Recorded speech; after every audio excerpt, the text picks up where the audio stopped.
Hello, everybody. Welcome to the party, as they say. Welcome to another episode of Blades with us, these fine Blades crew who are ready to do some not evil, but criminal shenanigans in the city of Basketball.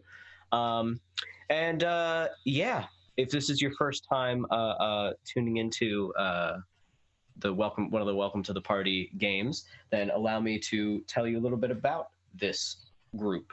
Welcome to the party is dedicated to creating an inclusive and equitable gaming community where folks can come and learn how to stream, play games on stream, and we can also give them a place to do it. We have a few sponsors for Welcome to the Party, one of which is Devin Rue, who makes incredible fantasy maps. I would definitely suggest that you guys check it out. That is, you can find her work at rueinc.com. If you like maps and stuff, which I do, you will appreciate it. The next sponsor is Tabletop Loot. They make dice and stuff, dice, shirts, mugs, and more. You can find their things at tabletoploot.com. I love scoping out new dice because it's addicting and it's great. And of course, the official merch sponsor, which is So Nerdware. It is, as I said, the official merch sponsor for Welcome to the Party. If you type in the code WELCOME at checkout, you get 10% off your next purchase at sonerdware.com. Throck, can you give me that sweet tagline? Ahem. So Nerdware. It's what the nerds wear. Ooh, God, I love it. If you guys like what you see and or hear, then feel free to reach out to the Patreon. Welcome to the Party has its own Patreon, and it's the best way to support the channel. If you become a patron, you'll get interviews with players, mods, and DMs, behind the scenes looks at the games from art to notes, and you'll help us in our goal to be able to underwrite amazing artists, writers, and creators from across the gaming universe as we try to create a showcase of their work here on the channel, their amazing work, rather, here on the channel. So definitely check out the Welcome to the Party Patreon. And we have a Discord for Welcome to the Party. It is a very nice place full of very cool people. If you are interested in seeing some of these games, if you're interested in just talking to some of the people, hop on the Discord. There's a lot of great people, a lot of topics, a lot of cool topics. I don't know what they're called on Discord. There's forums. Channels, tons of channels about just tons of just art. You know, there's one just about food. They're like, all you guys are talking about food. It's cool. It's a very cool place. So do check it out. And I believe that is it for our pre-show. Check out the charity. So the last thing we're shouting out at the beginning of every game is the charity. So August 30th through the 1st, we're attempting to raise $5,000 for Races, Texas, which is an immigrant and refugee legal fund and nonprofit that works on immigration justice issues. You can see more information down below. Very cool. And that's going to be a bunch of games being played, right, for charity. 52 hours of straight RPGs. And it's going to be a lot of games that I don't know. You've named some of them. I've never even heard of them. The one that I'm going to be a part of, I've never even heard of before. So there might be a lot of games. Laughing. Yep. Yeah, which I have the book and it's amazing. Right? But you guys, if you guys are interested in seeing some new games, I would definitely check out this charity. I'll probably be watching a few of them. So let's jump into this then, shall we, everybody? This is Blades in the Dark. It is a dark and spooky setting, sort of, about criminals in the worst city ever. In the worst world ever, kind of. The world is completely fucked. The sun is gone. Ghosts are running rampant throughout the world, and sometimes in the city, they eat you. It's not okay.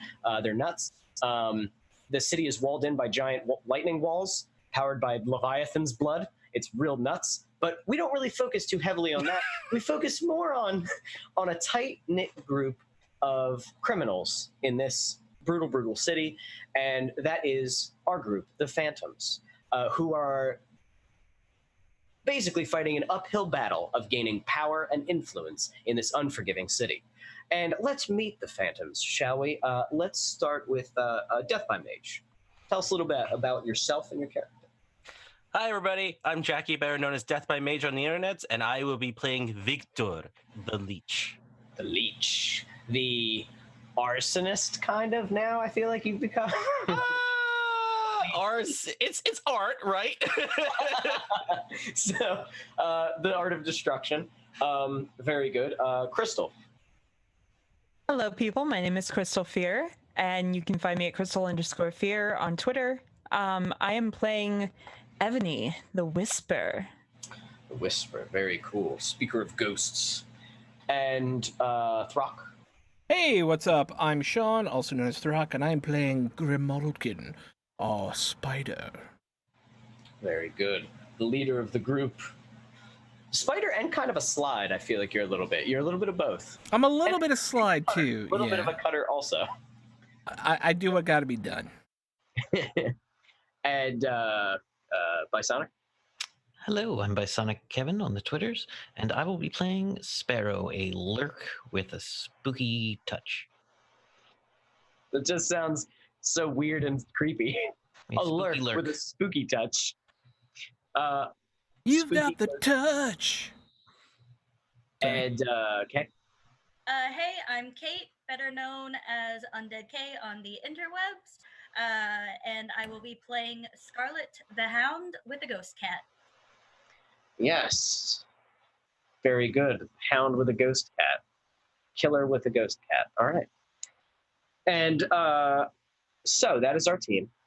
And last we left off in this game, you had all done some neat downtime activities, I believe. Victor, you were able to find Ivan, and he's working on something for the Iron Biters. Sparrow, did you save somebody again for heat, or did you do something? I know you reduced your stress. I might have misplaced some documents. Ah, yes, misplaced them accidentally. Into the trash. That's right.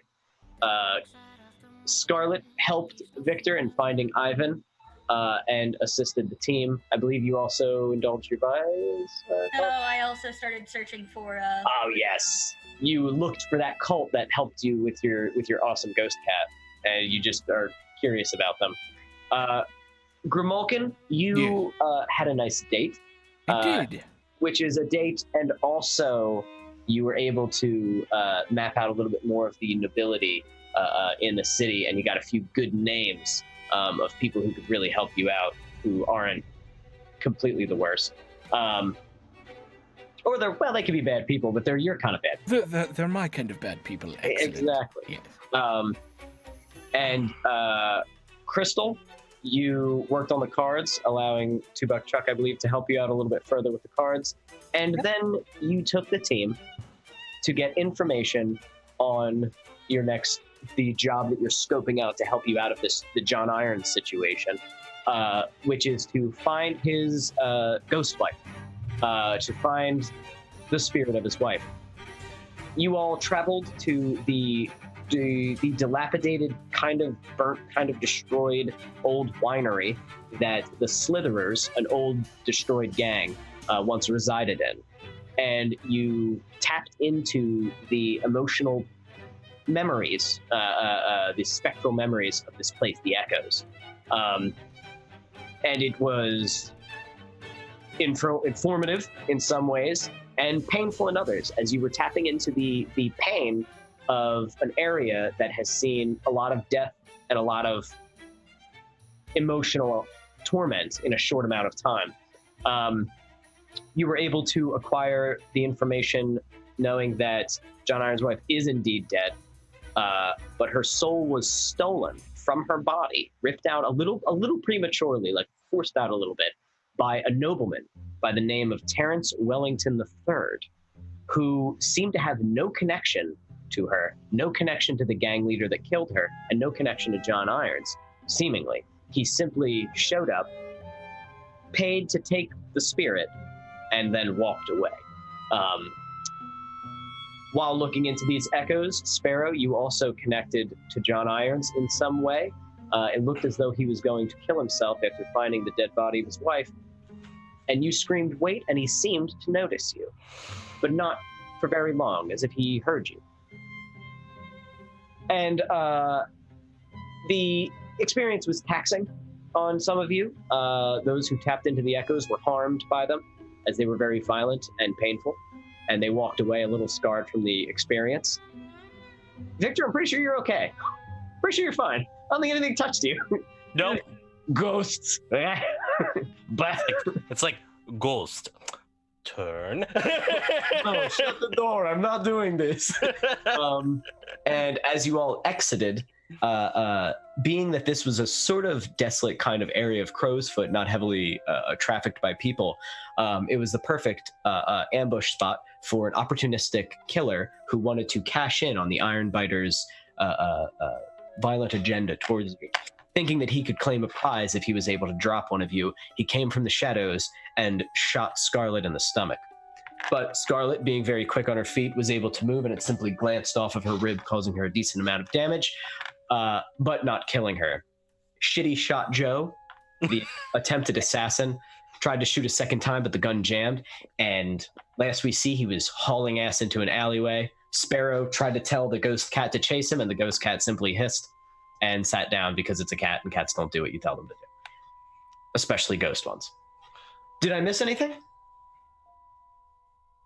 I think that covers. No, I don't think so. That covers it. Maybe an infatuation. Oh, yeah. Yes. Aside from the emotional scarring of connecting to all of these painful memories, Ebony, unfortunately, we could kind of describe it in game, I would think, but you did take a devil's bargain that you would essentially become infatuated with John Irons by seeing how passionately he avenged his wife, or something, or maybe it's his pretty eyes. I don't know what it is about him, but something about him, you're just like, that is it. So yes, that's very good. Thank you, Kevin.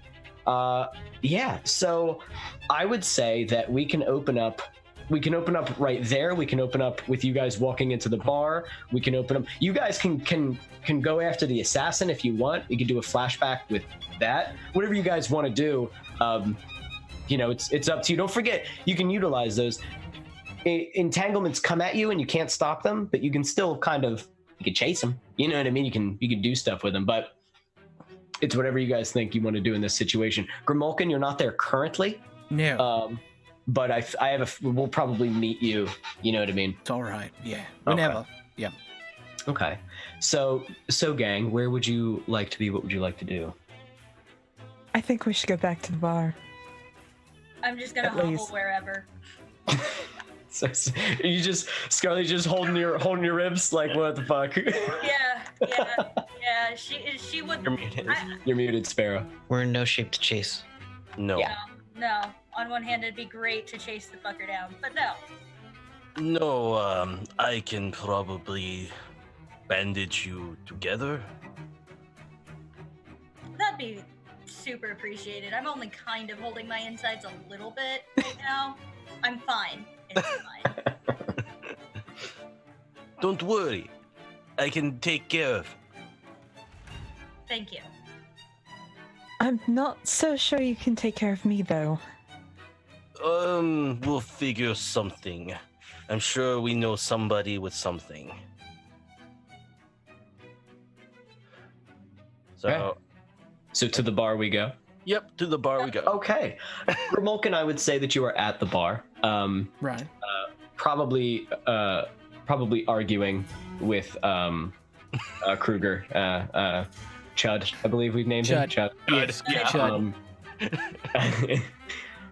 Right, so I clean a glass, I put it back, but I figure I'll give you the dirty ones because, they're still dirty. So you just keep dirtying it up. I clean them all up at the end of the day. Wait, what? I'm sorry. You have to wash your glasses at the end of the night. That's Yeah, what we- exactly. I wash them at the end of the night, so I just No. leave them dirty in the middle. No. You when someone returns a glass, you wash the glass. Well, I mean, it's not like there's dirty people drinking out. Like the one you're drinking out now. What? The last one who drank it was Hepatitis Joe. Hepatitis Joe is a great guy. And that's when you guys come walking in to the bar. This is exactly what I'm talking. And then I look over. What in the world happened to all of you? We had a field trip. looks over at Scarlet. Right? And it turned out well? Scarlet, are you leaning on anybody, or are you just fucking doing it? Like, are you It's just probably Victor because Victor's the one who's helping. Yeah. Yeah, she'd probably be leaning all up on Victor, just Yeah. side. Yep. We're gonna have to head upstairs. We'll be like, we have to head upstairs. Yeah. You two tell Grimalkin. I feel like. Why don't we just talk about this upstairs? That works too. Probably a better idea than just Right. talking. Let's go. Y'all can And talk about it. someone bring some hard liquor. I just just lean over grab the a bar. bottle of yeah. Yeah, we I'm both going do. To just Yeah. grab a bottle of whiskey. Yeah. All right. I grab a bottle of Okay. vodka. Who else needs it? Something clear. Yes. So when you guys get up there, I guess Scarlet's gonna be in like a bed, and you see Victor just pour like 5 different glasses and just starts pouring all the alcohol. It's like, everyone drink. Scarlet, Ebony just has a bottle of whiskey and is sitting on her bed. Drink. Your pain Alright. is emotional. It must be cured with alcohol. What? Look, the game mechanics say it has to be anything that's anatomically or a charm or alchemical. It counts. Yes, it does. since Ebony has her own bottle, Scarlet's just gonna take 2 of the glasses. All right. Yep. What happened? Someone tell story. I got work to do. I And got then fucking shot. What does it look like happened? Well, I understand you got shot. An How assassin did you get jumped her. shot? An assassin jumped us. One of John Iron's men? No, but probably someone working to please him. Shitty Shot Joe was looking to cash in. I don't know who that is, but I'm deeply concerned that someone happens to know where you are well enough that they could just jump you while you're out doing some investigating. Well, Pounds. I have a thought about getting John Irons to ease up. Yeah. And I pull out a wedding ring. All right. I still had the ring. Oh, okay. You still have the ring. Yeah. That we found. I will pull out the ring and go. Well, we've only known each other for a few days, and normally the man is the one in my tradition who. But I have found you. Well, perhaps after more liquor, but what are we doing with the ring? I mean, just Yeah. gonna take another shot from that. Scarlet's gonna hold out an empty glass. Or Poor no, she's gonna hold out both of them actually. horse. You have let go. You have let go of the wounds and are just double fisting, like bleeding while Victor is desperately. Fucking- And the bright side is all that spilled alcohol is actually good for the wound. Yeah, it's just getting on there. Whatever stings, you don't care. I mean, get drunk enough, it's not gonna hurt as much, so it's fine. Yeah. It'll also Yeah. thin your blood, but who's counting? No, Okay. no, that's no, too much. Grimalkin, the ring belonged to John Irons' wife. oh, that's. And is there a ghost attached of John Iron's wife attached to it? No, but we're going to go find her eventually. Oh, good. I will distinctively be sitting in the back seat for this one.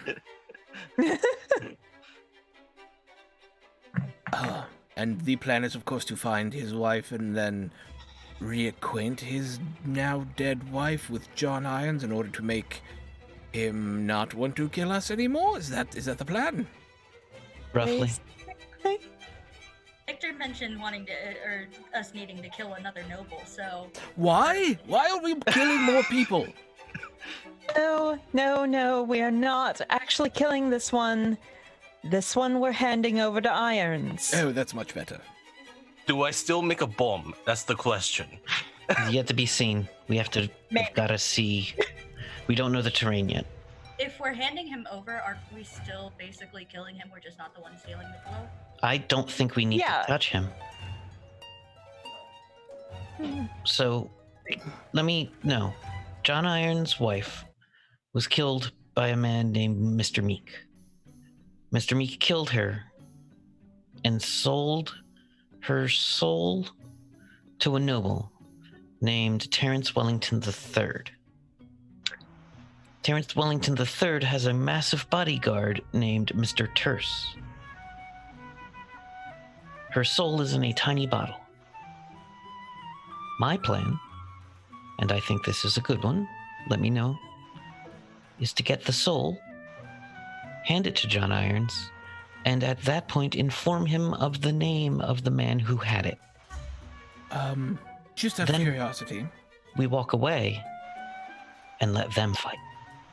if I may, John Irons will win that fight. Good. Well, that's what I'm saying is why don't we just feed this person to him on a platter? Grab the bottle with the soul in it and the person and bring them both. That was my thought. Because we don't have to. We need the sweetest part we possibly can. We literally burned down his hangout and killed his boss. And And he's stole trying his- to actively kill us. And he is trying to actively hunt us. It may be better to just show initiative. That way we'll be at least somewhat in better graces with him. Also, this person probably has a lot of money that we can steal from their house. Is And if we can that- do it when they're not there, that's all the better. Well, there are 5 of us. We can split into teams. I'm just saying. Right. None of you saw Mr. Terse. No. No. What is your concern? Before we finalize a plan, let's have a look at Mr. Terse. All right.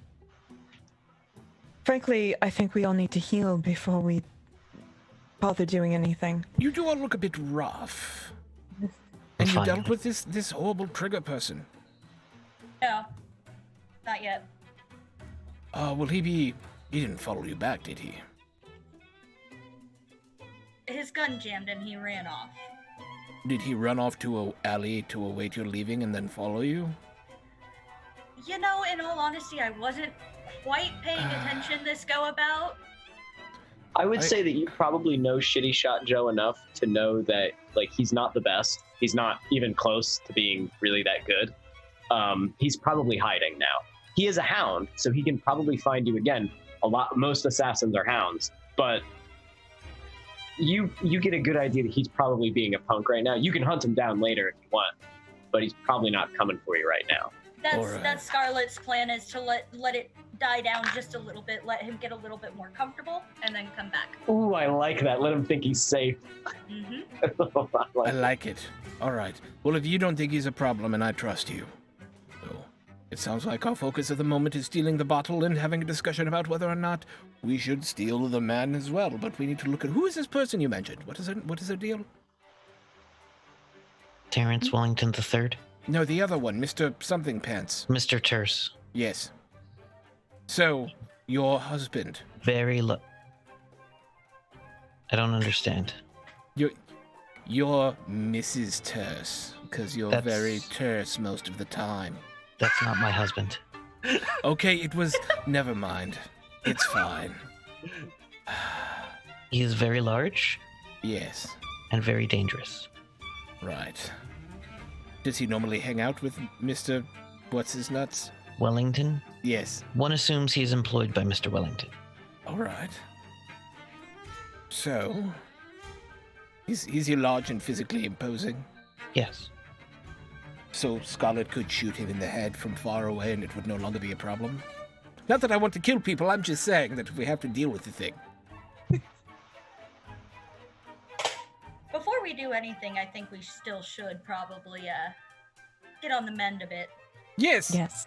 Well, if you would stop moving. I have an idea. Why don't I take the next few days to do as much investigating about Mr. Wellington as I can? As with a name like that, he's clearly some sort of noble. So, Yes. Sounds good. you all take some time, do whatever it is you need to do, and let Papa work his magic. And Scarlet that'll be- hands you basically a police sketch of Mr. Wellington. Excellent, this is perfect. Oh, not Scarlet. I meant Sparrow. Yes, yourself. Just... I'm not trying to speak for Scarlet. It would have been covered in blood if Scarlet handed it to you. Cake right now. It's a Though I do have a- painting in blood. I do have a little bit of blood coming out of like the bottom of my nose that I've wiped away. Okay. I would say, Throck, you, given the fact that Grimalkin has already fulfilled the clock for the noble sort of network, Yes. you know who Mr. Wellington is, and you Oh, know excellent. basically basic information about him. You know where he lives. You Yes. know that he is basically a merchant. His family made their fortune on like a clothing merchants and stuff like that. So he owns a good bit of stores. He's not like super high class nobility. He's not very powerful or influential, but he is very rich. So he is able to buy a lot of nice things and has probably good security. Not so much in the way of immediate like crime or anything like that. He probably keeps his nose pretty clean, but you don't know anything about the layout of his house. You don't know anything about his security. You probably don't know what his hobbies and stuff are, but you know who he is, where to find him, and the basic gist of like how he got where he is and things like that. You also know that he does not have, at the moment, or at least noticeably to the criminal underworld, he does not have immediate criminal contacts, like none of the gang leaders, anything like that. If he's doing shady business, you have to find that out a little bit deeper. Well, I should probably talk to my fellow noble friends then, such as Drusilla and Lady Vasheen, and perhaps even Sir Langley, my Leviathan hunter captain friend. Oh my goodness, I forgot about Sir Langley. Yes. Would be a good one. Yes. Well then, yeah, we can absolutely do that. I also have a friend named Angus who's a master architect who may be able to help me discern the layout of this building. Yes, very much so. I was hoping that you were going to do that, actually. So, as for everybody else, is everybody else healing while Grimalkin goes and does his sneaky business? Yeah. Healing and indulging in vices. So I'm gonna heal Scarlet now with the Tinker. Okay. And I get 4 dice total for this now. Thanks. Awesome. Ooh. Oh, A nice. 6. So you get That fills the 3 ticks on the clock. yeah, that fills 3 ticks on the clock for that. So make sure you fill that in, Kay. 3 ticks on your ouchie clock. Ouchie clock. Ow. That's really good. Damn, you That's almost completely awesome. polished it off. If I had gotten a crit, it would have been 5 spots. So you would have gotten a rollover. Oh. Okay, very good. So then that's good for you. When it comes to Ebony and Sparrow, you guys might have to go see Graham Nanny or whatever. Auntie. Auntie. Nana. You have to go see Spooky Ghost Nana. But you have to go see Auntie. Most likely, unless you guys want to sort of like meditate and try to polish this off yourself. That would be the spiritual version of Tough It Out, I feel like. It's just, I'll just purge this spooky shit from my system. But if you guys want some professional help, you can go see Auntie. I was going to ask Sparrow about Auntie anyway because I wanted to talk to her about the cards. So. And I want to make sure I say this while Grimalkin's still in the room. Yes.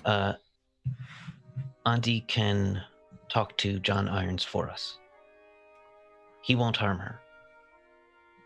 Oh, so she can be our intermediary, so we can set up the meet after everything's done.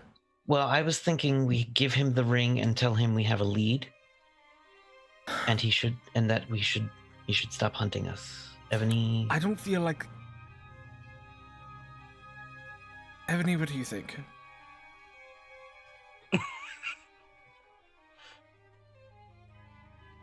I think we hold on to the ring for now. Just for now. I think Ebony is our mystical expert, and I would like to lean on her advice. Okay. will I mention may be able to use it for other things, so Okay. I'd like to hold on to it for now. It could act as a bit of insurance, should Mr. John Irons find our present not quite so cleaning of the slate, as it were.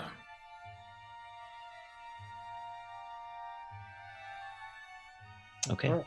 So, do we want to start doing the healing? Well, not the healing, I'm sorry. Do we want to jump to our activities? Or did you guys want to, like, plan a little bit? Well, I still need to make some rolls. Where'd my character sheet go? So I was going to also indulge my vice. Mm-hmm. Okay, you guys can do that before you go to Auntie's because I'm gonna do Grimalkin's one of scene for Grimalkin and then one scene for you guys talking to Auntie. Cool. I'm just gonna click the button on indulge vice. Touching, Throck. Stop touching. I can't tell who you're touching on the screen. Oh, the blade. Yeah, the little blades. So I reduce 1 stress. Yay. Again. I just want to hug Sparrow. I just want to hug I need a him. new vice. You're watching this play, and it fucking sucks. It sucks. You want your old playhouse back. You're upside down probably on a seat, just like fuck. It's so bad. Wait a minute, isn't it with bad actresses and stuff? Don't you do another thing like steal from them or whatever? Sometimes. Okay, we can do that next time. I didn't get enough.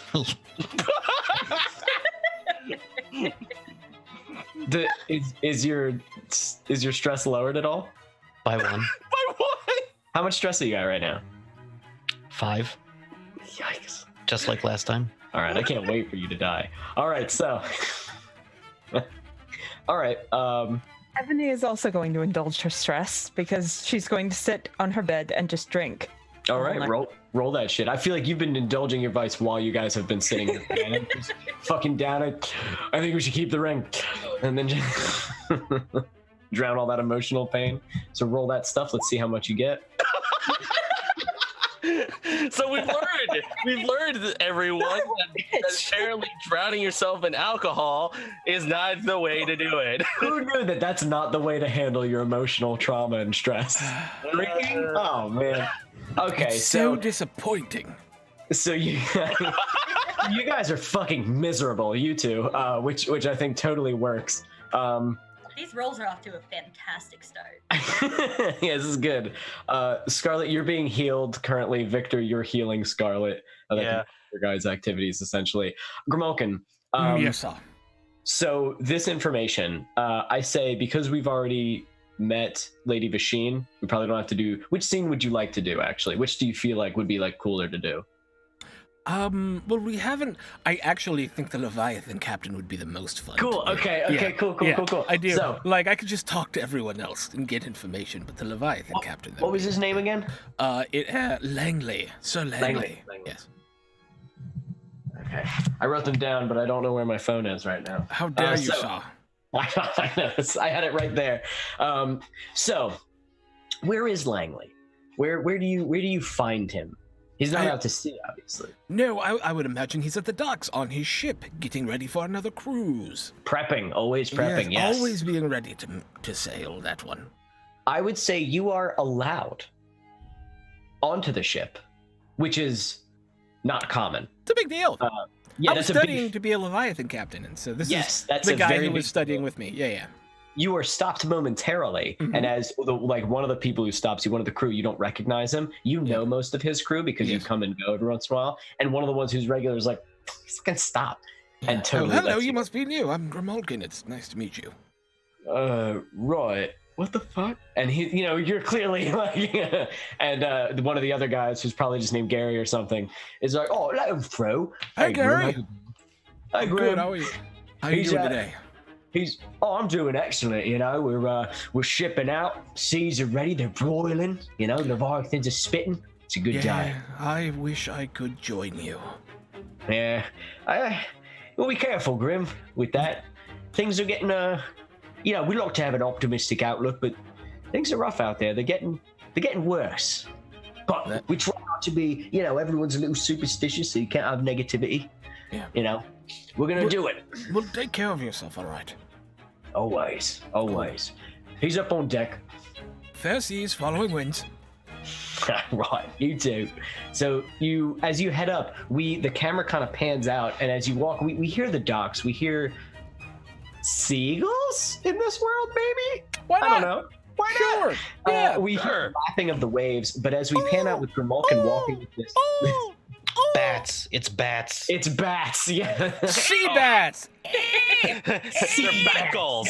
Bat gulls. That's what they are. They're even better at snatching your food because they got little feet, little hand feet. So as you Kevin's face, But as you walk up this large metal ramp that leads up to the deck of the ship, we pan out and we see that this ship is fucking massive. You're essentially looking at, for those for reference, think like an aircraft carrier.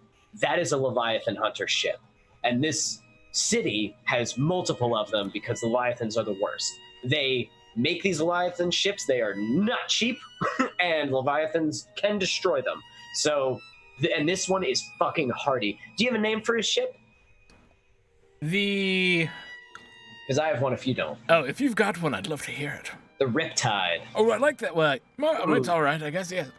What? Okay, you want something else? What is that? It's not my... It sounds like an attack ship. Yeah, maybe like a bad guy ship, I guess. Yeah, like the Riptide is coming to take a hole, sir. That's what that sounds like. Well, right. Then what about the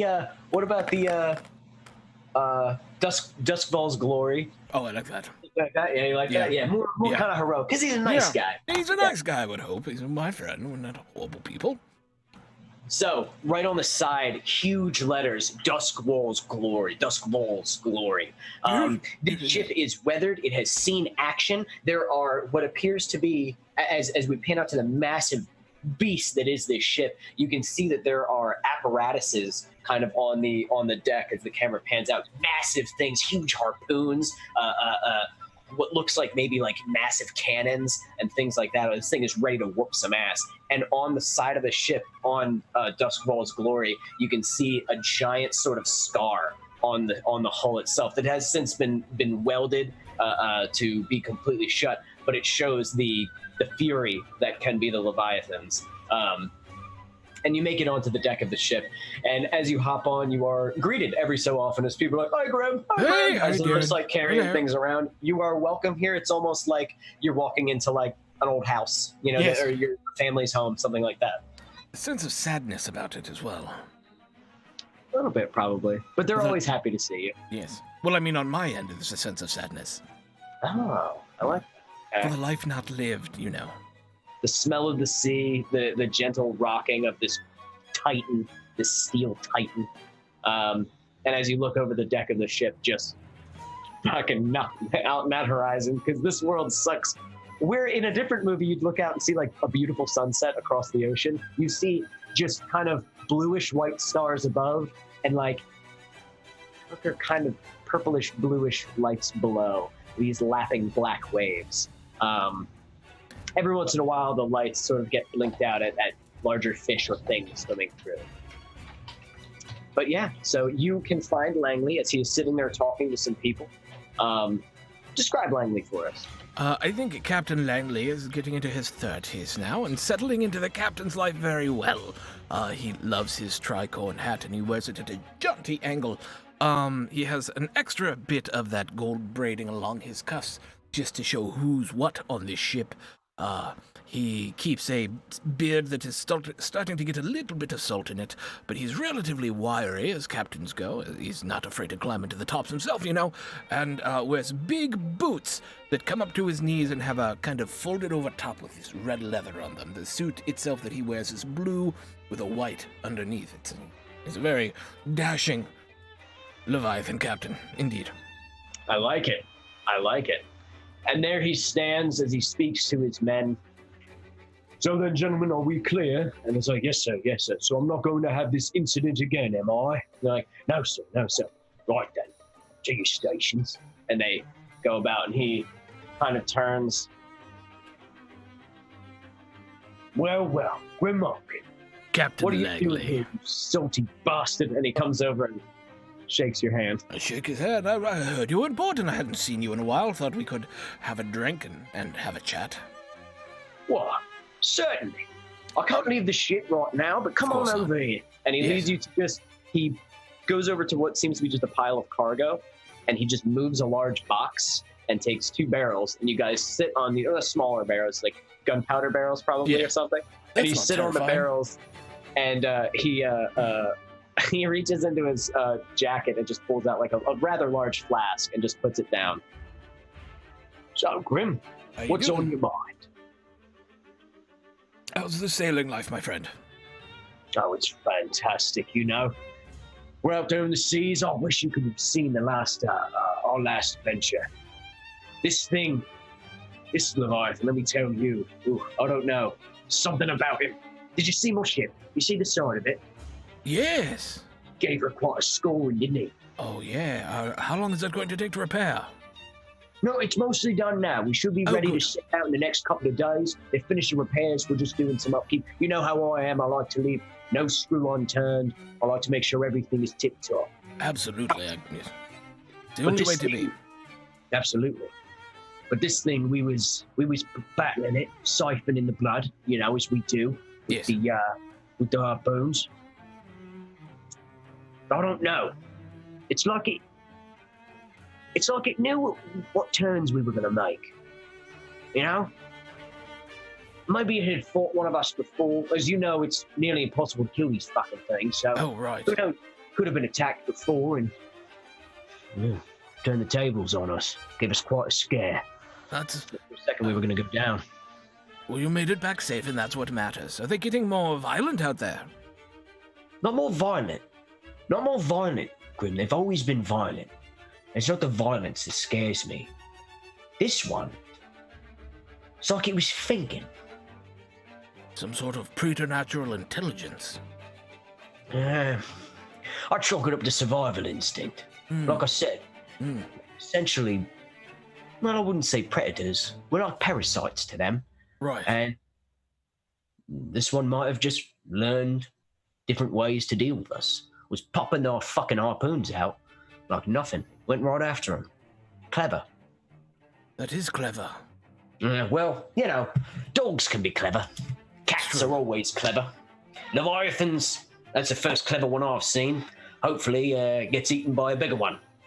Speaking of getting eaten by a bigger one, I have a question for you. Shoot. I know you know a gentleman named Sir Wellington. The name does ring a bell. He's one of the nobles up in Brightstone, is he not? Yes, he's a clothier.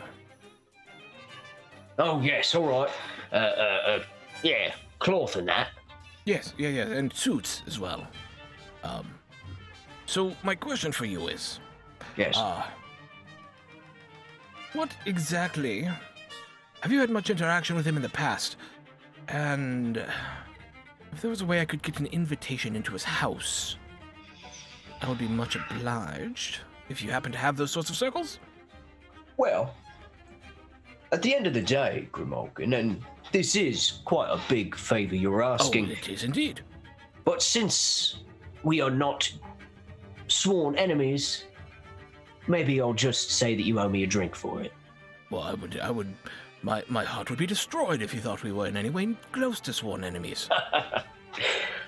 Well then, Grimalkin, I think a request letter from a Leviathan hunter of prestige, Indeed. like myself, and he kind of waves himself, takes a drink.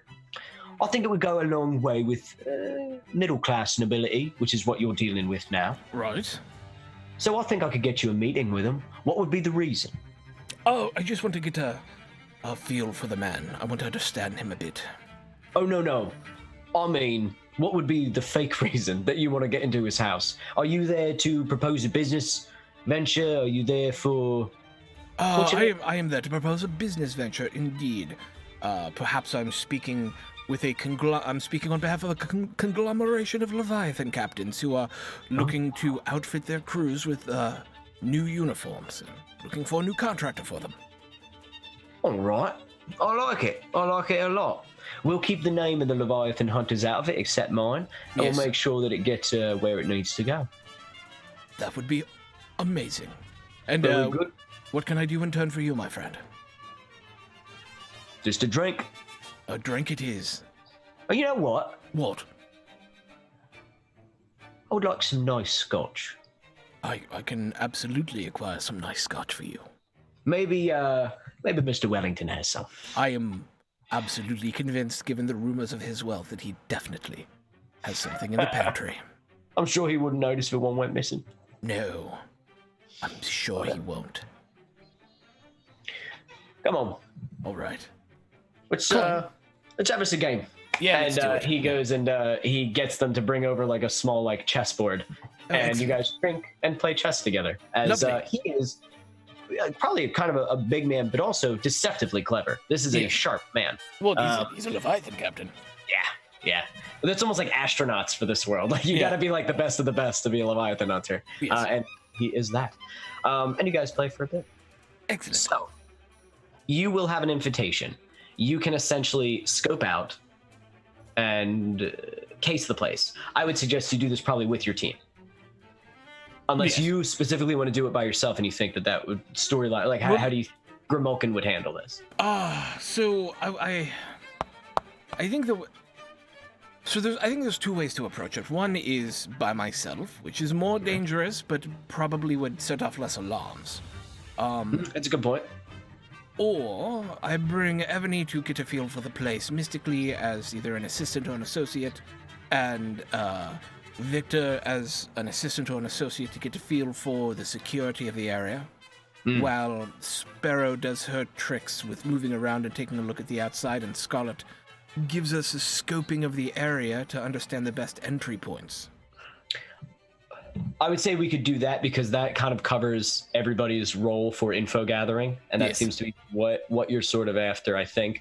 I like that. That sort of gives everybody their specific job. I think that makes a lot of sense. Yes. Okay, so we can do that in just a moment. First, let us go to Sparrow and Ebony. You guys are going to visit Nanny at Nanny's house? Auntie at Auntie's house. So I would say that this is the first time, Ebony, that you are meeting Auntie. Is that correct? Yes. As you approach this house, was there something you wanted to do first, Sparrow? Sparrow cleans up. We stop by a place and bring something. Oh, yeah. I give it to you to hand to her. All right. What is it? Last time you brought very fine chocolates. Let's say.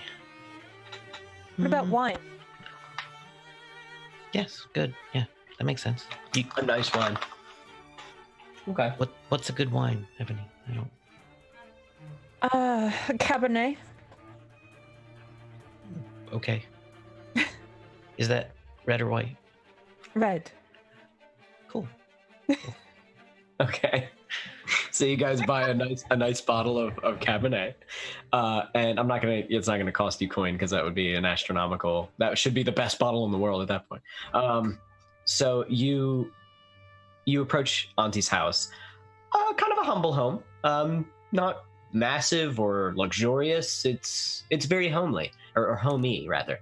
And you notice immediately, Ebony, this place you can feel the spiritual sort of essence of it. It is powerful. It's a powerful place, and it is very well protected.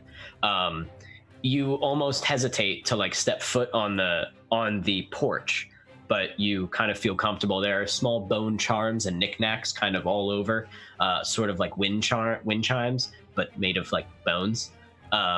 Which having such blatant spiritual shit out in the open is usually like a little bit like, ooh, like you don't want to do that. The wardens might come down on you. No one seems to bother Auntie.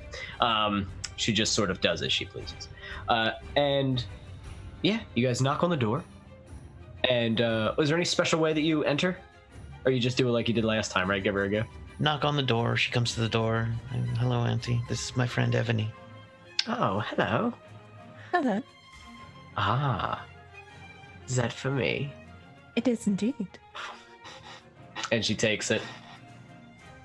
Thank you. And she goes, like, waves, like, come on. You guys are allowed in. How do you convince Auntie to heal you? I'm going to leave that to Sparrow. Auntie, we have run into some issues and problems with our adventures. What a surprise.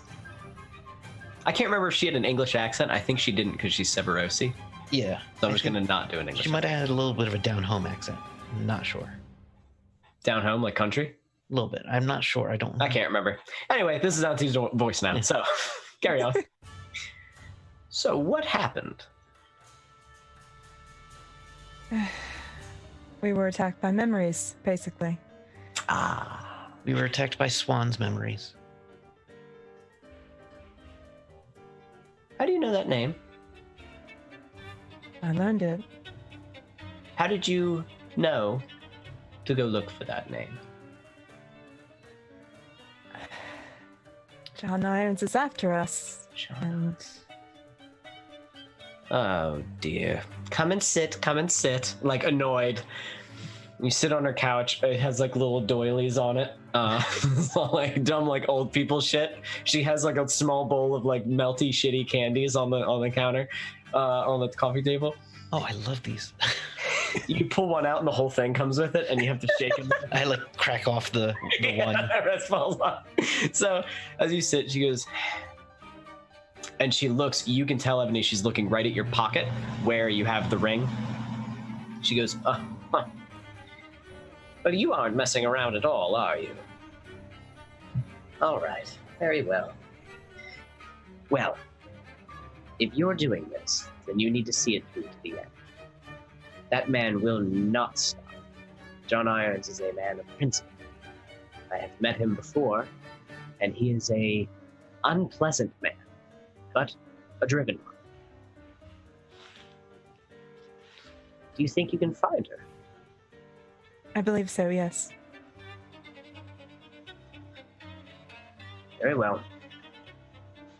Now then, luckily for you, I owe you. And she looks to you, Sparrow. You had saved somebody at Auntie's request. Very well then. I will see to your wounds. Come into my office. And you follow her through her house to a back room. This back room has is rather large actually back room. It has a large bathtub basin. It has a table laid out, almost like a massage table kind of. And there's just herbs and things and charms, and also a table with like some blades on it, which is uncomfortable to behold. But all sorts of bizarre things in this room. Actually, not so much bizarre. Yes. Are the blades like sitting in a not well lit corner? Are they in the dark? I guess what I'm asking is, are they in the dark? As this room is all lit by candlelight, they are. The only way that you can tell that they're there is the candlelight is flickering across them. And as you walk into this room, a normal person would probably be like chilled at this room, like, ugh, like what is this? Like walking into like the worst dentist office. But you're walking in and it's very soothing. It's very comforting to you. You are like, oh, this is a safe place. This is good. You two are both spiritual kind of in nature, and you both can feel that. And as she takes you in, Sparrow, she suggests that you simply lie on the table. Ebony, she turns to you and goes, I'm afraid it's the bath for you, my dear. All right. So she has you, Sparrow, she has you lay out on the table. You simply need to expose your back. And she is going to take some like brush, these like weeds. She lights the ends of them on fire and just kind of like taps your back with it while chanting. Again, she knows, she's like a medicine woman, essentially. She knows a lot of this more spiritual shit. I'm going to make rolls for her for it. I guess I'll just do a D6 as I... 2D. Well, yeah, it's your call. So because you are getting help from someone who's very good at this, and it's not physical, it is spiritual, and this is what she does, I'm just going to do 4D6. Okay. I got 1 6. That is 3 ticks That is for me. 3. Yep. So this is her shit, essentially. This is her jam. This is what she does. So I think 4 dice makes sense, because that's what Victor had. So, as she's kind of finished whacking with the reeds, she takes one of the blades and just makes a very small cut on your back to essentially let out the negativity, let out this stress that is harming you, this weight, this damage, and it dissipates more so. And that's 3 ticks on your clock, correct? Yes. Okay, cool. All right, Ebony, you lay in the bath. She, before pouring water in, places these stones at the bottom, kind of around you. You are used to kind of magical shit. Never seen this before. This is Severosi stuff. As the stones kind of sit there's like nature magic. She then lets the water in. It is ice cold at first, but as it rises, becomes pleasant to the touch. She then takes herbs and kind of spreads them in the bath. The smell is wonderful. It's like basically like a bath bomb, a spiritual bath bomb you're basically having right now, and it's awesome. She lights candles around the area, and just as you're feeling very relaxed, you're like, okay, this is pretty nice. This is pretty nice. She rests her hands at the edge of the tub and looks at you and goes, "Now then, dear, what you experience, I can tell it weighs heavy on your soul.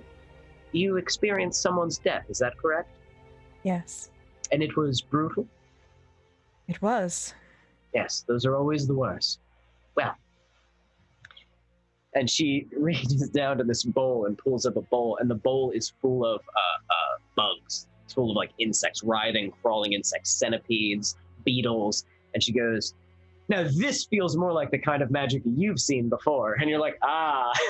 And she goes, "Now then, hopefully these creatures are able to take it from you. This will be uncomfortable." And she pours all of the bugs into the water. And as they go into the water, they don't do what bugs normally do when they hit water, which is like, I need to get out. They swarm your body as they just start crawling across the legs, the stomach. Now, how would Ebony react to this? She will sit still. And so, Sparrow, you notice this. You probably had one of these baths before in your past when you were like badly wounded, and you're like, "Ooh, nah, I hated that shit." Yeah, I can see your face. Ebony is just stone cold. As you can see a centipede kind of crawl up her chest and around her neck, and then just like kind of crawl back down her back as you just sort of relax. The bugs begin to bite you, sting you, pinch you. They are biting into you, and it is painful. It is not pleasant. It is not comfortable, but it is good for you. A 6. So you were able to take 3 away and tick 3 to your clock for your first harm. After you guys are finished, all of the bugs, you know that you're done, Sparrow, when Auntie lets you up, and you're feeling a little better. Ebony, you know that you know when you're done because all of the bugs have died. They have floated to the top of the water, and they are just dead. There's just a bunch of... You are now in a pool where the whole surface is just dead bugs as you are, like, sitting there. You rise out. She lets you guys draw off do your thing. And yeah, so you're feeling a little bit better. You may have to do this a few more times in your downtime to be fully healed, but it is a surefire way to heal emotional pain, without a doubt. So On the way out, I'm going to be like, "Ebony, was the water warm?" It was all right. I mean, she likes you. Spirit looks down. doesn't always make it warm. Doesn't have to spend the money for the warm one. Turned her boiler on for that one. So you guys exit now a little bit more refreshed and rejuvenated. We're not going to leave yet because I wanted to talk to her about those cards. And of course I brought them with me. You brought the cards with you. Yes. Okie dokie artichoke. So the cards, from the moment that you walked through the entryway, you felt them heat up, kind of vibrate in a way, and then calm down once you breached the actual entryway. Once you were allowed in, the cards were allowed in. So how do you show them to her? What do you ask? What do you say? I'm going to say I was given these and they seem to like me. I'd like to know how to use them.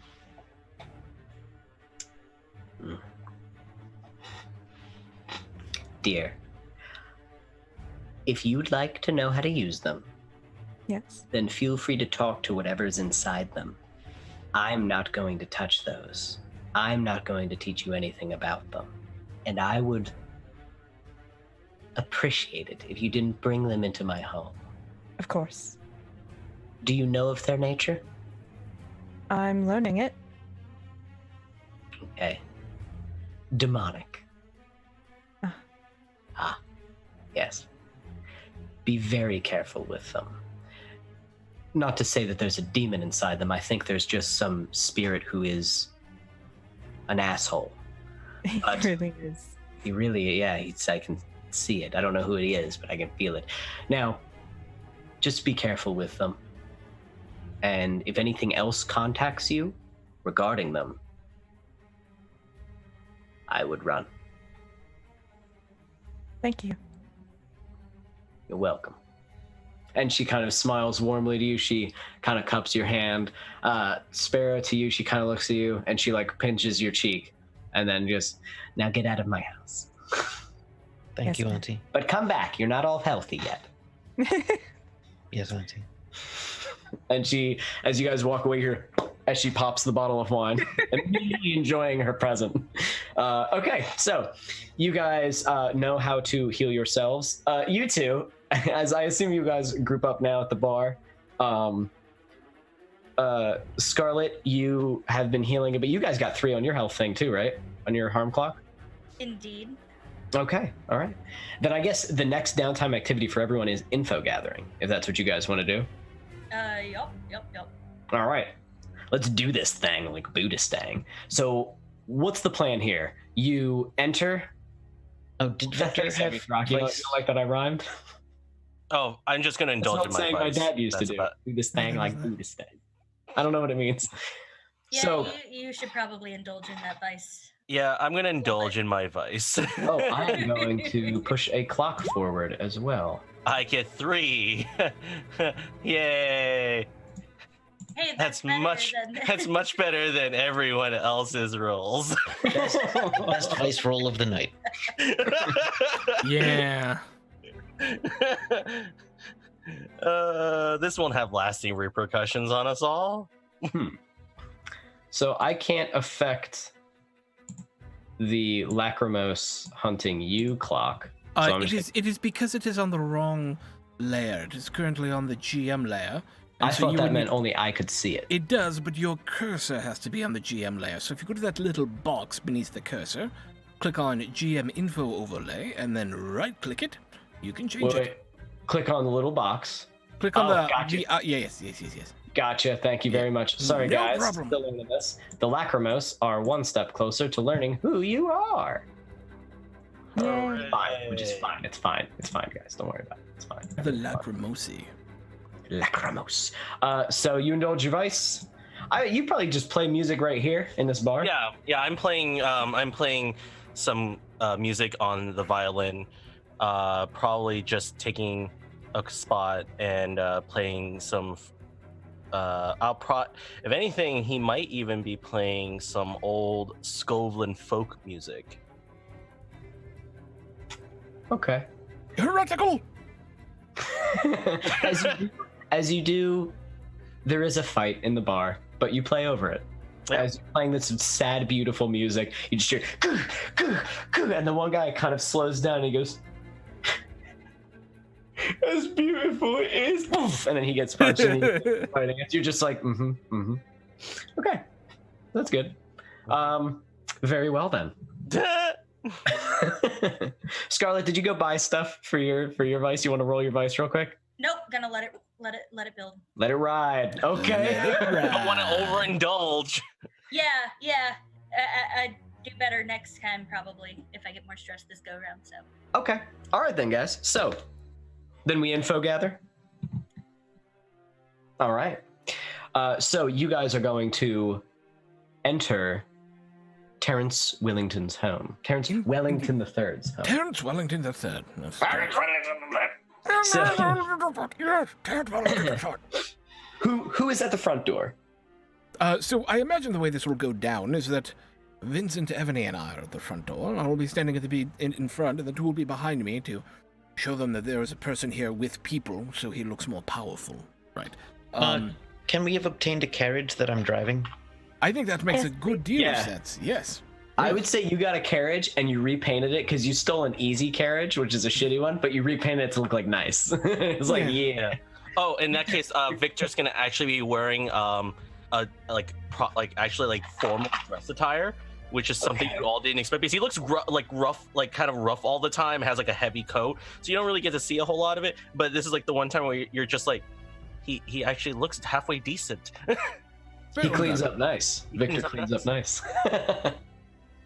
Scarlet, I think, should be looking for second, third, or fourth floor points of entry and exit, perhaps. Just to make sure that, and any additional security that may be up there, of course, as well. And then Sparrow does the ground floor reconnaissance, exterior, to see what we have exteriorly. Okay. And if you can sneak in somewhere, being all sneaky like you are, to get an extra look. Hopefully they'll put the carriage in. The carriage house, yes. So, I like it. Then here's where we'll start you. Yes. The carriage is welcomed. Victor, are you driving? I imagine you're the driver. Yeah. I thought Victor Sparrow was driving. No, I'm driving. Sparrow's the driver? Okay, Yes. okay. I have So, experience with animals. oh, yes. So you drive the carriage there, and they do indeed allow it in, because you did the letter, you are expected. The carriage is brought into the carriage house. They offer to help you kind of fix it up. Do not touch it. Of course, man. Absolutely. And they make their way. You are guests, essentially. You're not watched too heavily. You're all clean looking. You all look nice. Cool. Okay. I know some of you own nice clothes. I think some of you may not, but either way, it's easy enough to get.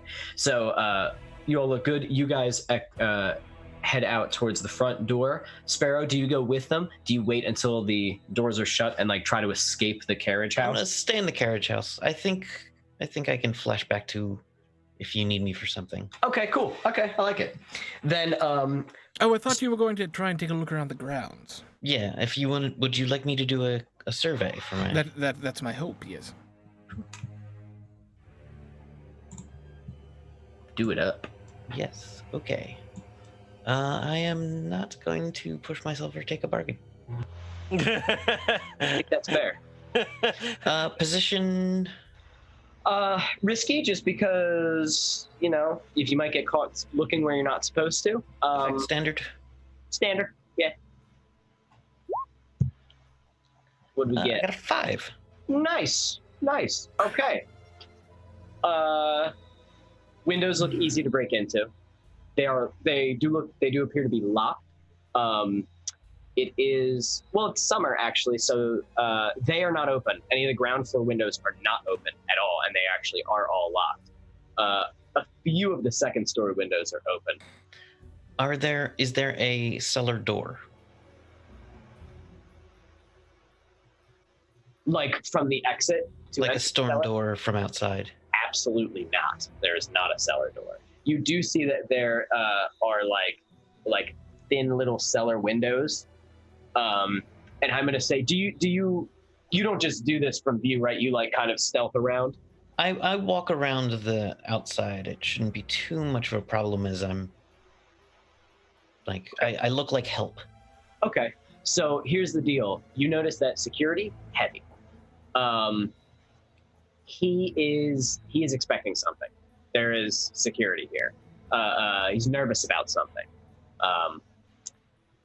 Which, if you remember your devil's bargain, yeah. So he's a little paranoid. Hence, only the top of the second story and third story windows are open. There is a third story to the building, I'm sorry. 3-story building. You do notice that the basement little slot windows are black. They are painted black, which is odd. There is, as you notice the windows, they are locked. Not only are they locked, but they, as you creep in and kind of look on the inside, you can see behind the curtains, there do seem to be a few runes on the windows. This man knows magic, and he has used it to sort of defend his home in a way. It wouldn't stop you from breaking in, but it would stop a ghost from breaking it in or out. As you make your way around, I'm going to say, so you notice you can unlock the windows. You can get in that way. You can get in the front door. You do notice that there is a sort of, those like vine walls that people put on their houses. You could scale that if you need to and get to the lower roof, which could lead you to the second story. And from the lower roof, if you kind of have like a grapple, you can get right up to the third roof. And there are maybe skylights up there. You're not sure. Okay. Yeah, but there's definitely a big chimney, big fat chimney. You can Santa Claus down if you need to. So you have a good couple of options for entry. Now then, Scarlet, are you looking on the outside as well? Yeah. What are you doing? You scoping? Are you walking around? Are you killing people and like wearing their bodies for fun? What are you doing? No. She's scoping. With like a rifle? Or with her Well, with the spyglass that attaches to, but yes. Well, thank you, Cat. Rude. Sorry. So then you can, and are you looking for anything specific? Pretty much just general intel, like, where. How many guys, stuff like that. Yeah, pretty much. Okay. Study, hunt, whatever you think would be. I think study makes sense. I think hunt makes sense too. Just because this is like your stuff. If you're kind of looking more at the security aspect, it would be, I'd say, hunt. If you're just looking at the general, it'd be study, I guess. We'll just say, yeah, study. It's more so like whatever you guys want to roll, you go ahead and roll it and then explain to me why. Like, that's kind of how, you know what I mean? Like, say what you want to do but convince me. You have to convince me that it makes sense that you just did that. I feel like study fits a little bit better because it's not like I'm actively seeking. I know where we are. I agree. Yeah. Risky and standard. Okie dokie.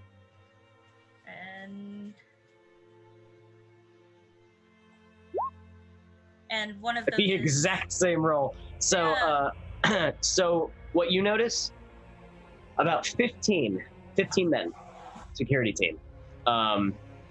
You can tell that they are pretty good. They're not like military or anything. They're good though. It's probably like a private security company or something like that. They do seem to talk to each other. You notice that they they'll notice each other. They're not picking their nose, staring at the sky. They are on alert, in a way. Not on alert like there's immediate danger, but it seems like they were hired and he's like, keep an eye out.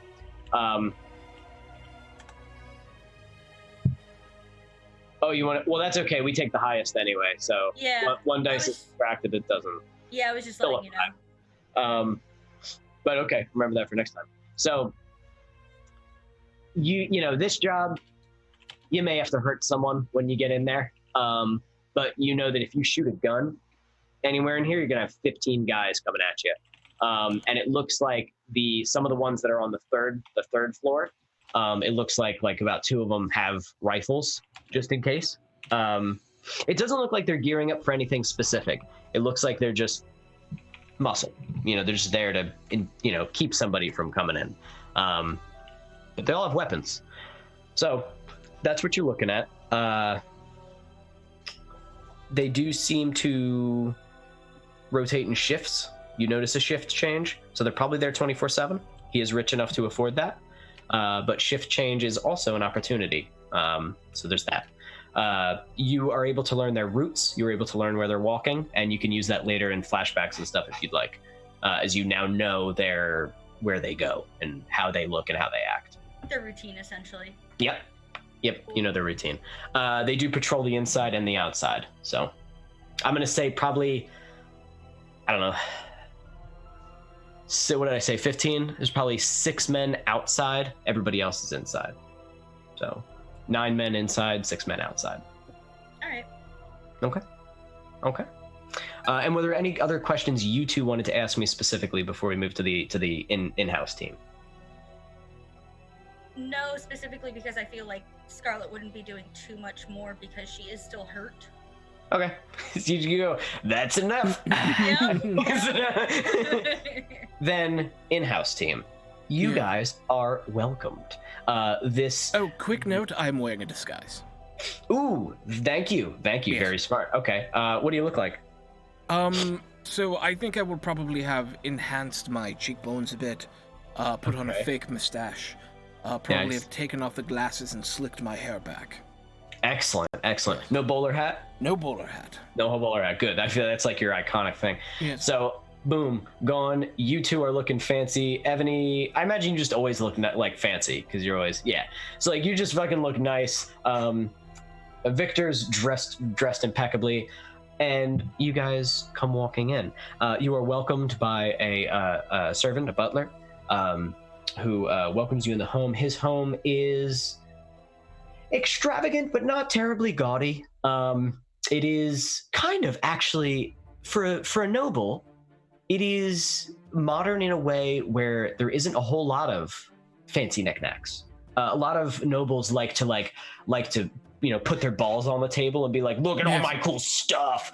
This guy, not so much. It is more not empty like Vishin's house. It is plenty beautiful, but minimalist, I guess, in a way, and cold sort of to the emotionally. It is kind of an empty place, but you walk in and it is grand, high ceilings, far walls, very open and spacious.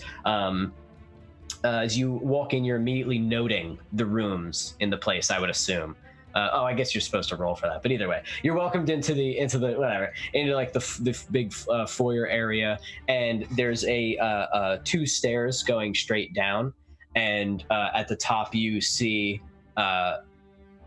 Evany did not see him in your flashbacks, did you? That was only Sparrow. No, wait, I did. You did when he was in the office and he made a deal, right? Yep. Yes. So you notice a bit older looking now, few more years on him, but Lord Terrence Wellington III is standing at the top of the stairs. He, just like before, he wears very fine clothes. Right now he's wearing sort of blues and whites kind of on his clothing. He has some fine rings. One of them is rather large, kind of round golden ring with like an insignia on it. His I don't think he has any hair. Pretty sure he doesn't have any hair. So it's just kind of like slicked back, bald head. As he makes his way down the stairs. Well then, a pleasure to meet you all. What was your name that you gave, Grimalkin? I am Alfred Honeycutt Esquire. Then you must be Alfred Honeycutt Esquire. That is correct, sir. It is a pleasure to meet you. Likewise. Terrence Wellington III. Yes, these are my associates. This is Julia. She is my best accountant. And this is Hector, who is here on behalf of the Sailors Guild. He shakes Hector's hand first. And Gloria, you said? Julia. And he shakes Julia's hand. And as he shakes your hand, he goes, "A pleasure, my dear." And he puts his hand over yours, and you can see he looks at you for a while. At first glance, it looks like I'm just a creepy nobleman. He's not. He's looking at you. You know a whisper when you meet one, and he knows a whisper when he meets one. That's not a negative thing. It doesn't mean that you're an enemy. There are whispers. It is what it is. And well then, I believe you had a proposition for me. Yes, and before we go on, my intent here, by the way. Yes. That 3 things. That Victor is able to get a solid read of the building, in terms of what you may or may not be able to pull in terms of dirty tricks, and that Evany got a solid mystical read of the place from the inside. See if there's anything apparently other than the whisper that we need to worry about in here. And then for me, just to have a look around, get a read on this guy, and generally survey the place. Okay, cool. Yeah. So then how would you guys go about, because we're gonna, you can be brought in, we can talk when we need to, but to get a general idea, each of the roles that you guys will pull while on the inside, what are you rolling, and how are you doing this? If it's about using the building to our advantage and everything, I can see Rec being one, or Absolutely. Survey. But Rec, since it seems like Victor would probably be thinking about diversionary places to put some diversions, or need an emergency escape if necessary, and probably just trying to understand where everything's laid out, because where non-essential buildings areas of the houses are, Okay. I will say that probably prior to this, Grimulkin, you were probably able to get the blueprints. Did you want to do that now, or did you want to do that after? I was actually just thinking about the blueprints. I would imagine we would have had them beforehand. Yeah. So here's what you guys know from the layout. I would say you were sent the blueprints. We can meet him another time. Your architect friend. But Grimulkin was able to produce blueprints. Okay. Victor, you probably definitely checked those out as Rec would come into play with. Right. You do know, you get a general idea of the rooms. There's a bunch of rooms. There's a few that, first of all, the walls of this place are sturdy in some areas, but one specific room has, like, it looks like on the blueprints there's an extra layer of it, and it's you're not sure what that means, like what kind of wall they put there, but there seems to be one large room that seems to be more secure than others. It's heftier. Other than that, a lot of the other, like I said, it's sort of like high ceilings. So you could probably bring some of the portions of this place down if you need to, but that would require, placement of explosives, and it would be very loud, but you could do it. All of the exterior walls are kind of just like brick, you know what I mean? So one simple boom can blow that out for an emergency exit if you need to. These are the things that you would probably have gathered. So there's one big room of interest.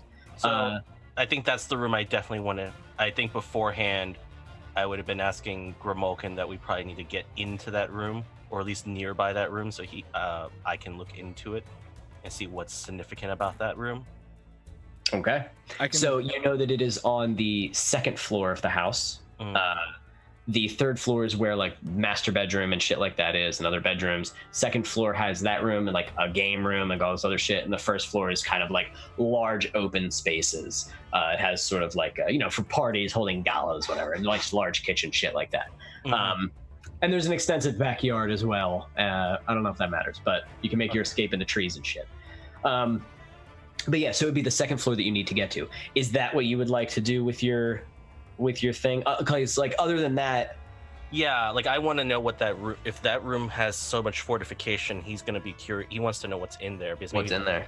Yeah. Well, maybe that might be the place where we have to look for the spirit bottle. So, or maybe it's something else in there that's important that we might need to also acquire. So could be. So he's going to try to. The thing is, he's going to try to lead you guys to a large main living room to talk with you. I would break in as we go to the large main living room and say, I know we are here to talk business, but I must say, the reputation for this household precedes you, good sir, and that the open to the public levels tend to be amazingly well appointed. So would it be possible, as we speak business, to have a stroll around the building? How are you convincing him? I mean, probably sway. He's not suspicious of you, but you've already seen that he's a little paranoid. Yeah, I would go consort. Okay, that makes sense. Yeah, and friendly. You're not trying to be like, hey, show me this. That you're like, oh, I'm just a fun, nice guy. Oh, it would be consort because I get +1 die to that when gathering information. So that absolutely that makes sense. Yeah, I like it. And what is my position? Risky. Sure. Risky standard, I would say. Yeah. Just everything on the. Ooh, all right. There it is. 2 3s and a 6. Good thing you got that extra. So, nailed it. You see him. He stares at you for a second. This man, his dark skin intensifies his gray eyes as he kind of looks at you. He is, for a nobleman, he's an uncomfortable man to be around. He's comfortable where he is, but he is uncomfortable to be around. I try not to show it. I probably show it a little to make him feel more comfortable. Okay. Actually, I would show it a little bit because he would probably think it's weird if normal people didn't get uncomfortable around him. I like that. You're playing it. Very good. Very well. Is there any specific floor or room you would like to see? The game room is particularly beautiful. What floor is that on? Oh, that is on the second floor. It is like a little entertainment room. Yes, well, why don't we start with a stroll upon the second floor and then work our way down? That sounds excellent. Now, there are some doors that you cannot enter. Of course. Private Of course, man. of course. However, I believe it should be all right. And you have not seen his security man, Mr. Terse. Mhm. But as you all start heading towards the upstairs, you do see Mr. Terse was waiting kind of just beyond your vision of looking up the stairs. So he was just out of eyesight. But there he is, sure enough, just kind of resting against the wall. He's been hearing everything. And as you walk up, he kind of looks at the nobleman like, "What are you doing?" And the nobleman simply nods. Wellington nods to him, and he's like, "He is an intimidating looking man. He's a big guy, bald guy, tough looking fucking guy. He looks like he was a soldier. He looks like he's Victor. Actually, you know a soldier when you see one. That's a soldier. Yep. He can't pick that out for you though, because he's, you're all dressed nice and fancy. He doesn't know. So Yep. you guys, I know how to act like a civilian. yes. Victor, you know exactly where that room is. You're going Okay. to the left. That room is over there to the right. You know that there is a bathroom not far from that room, if that's one to Okay. be one of your excuses. Yeah. And you can see the patrols. I'm going to say, you kind of get a feel for the security around the area. Okay. So, Evany and Victor, what are you guys rolling to try to get what you're trying to do? And what would you like to do, Evany? I think once we get up to the second floor, I would want to attune and just sort of keep my eyes open and not really show it. Okay. Very well. Very well. Yeah. And So- Okay, Victor. I would just probably use the excuse that I just need to use the nearest. I need to use a washroom if possible. As you say that, you see Mr. Terse goes, "There's one downstairs, sir." And Wellington kind of looks at him very sharply, as you guys are guests and you're connected to Leviathan hunters, and this is important for him to impress. And he looks at Mr. Terse and goes, "Absolutely not. Nonsense. Sir, you are welcome to use the restroom. It is right down the hall on the left." And as you look down the hall, you do see the bathroom kind of down the hall to the left, and at the very end of the hall, is a door, and you're like, "That's the door I need to get into." Okay.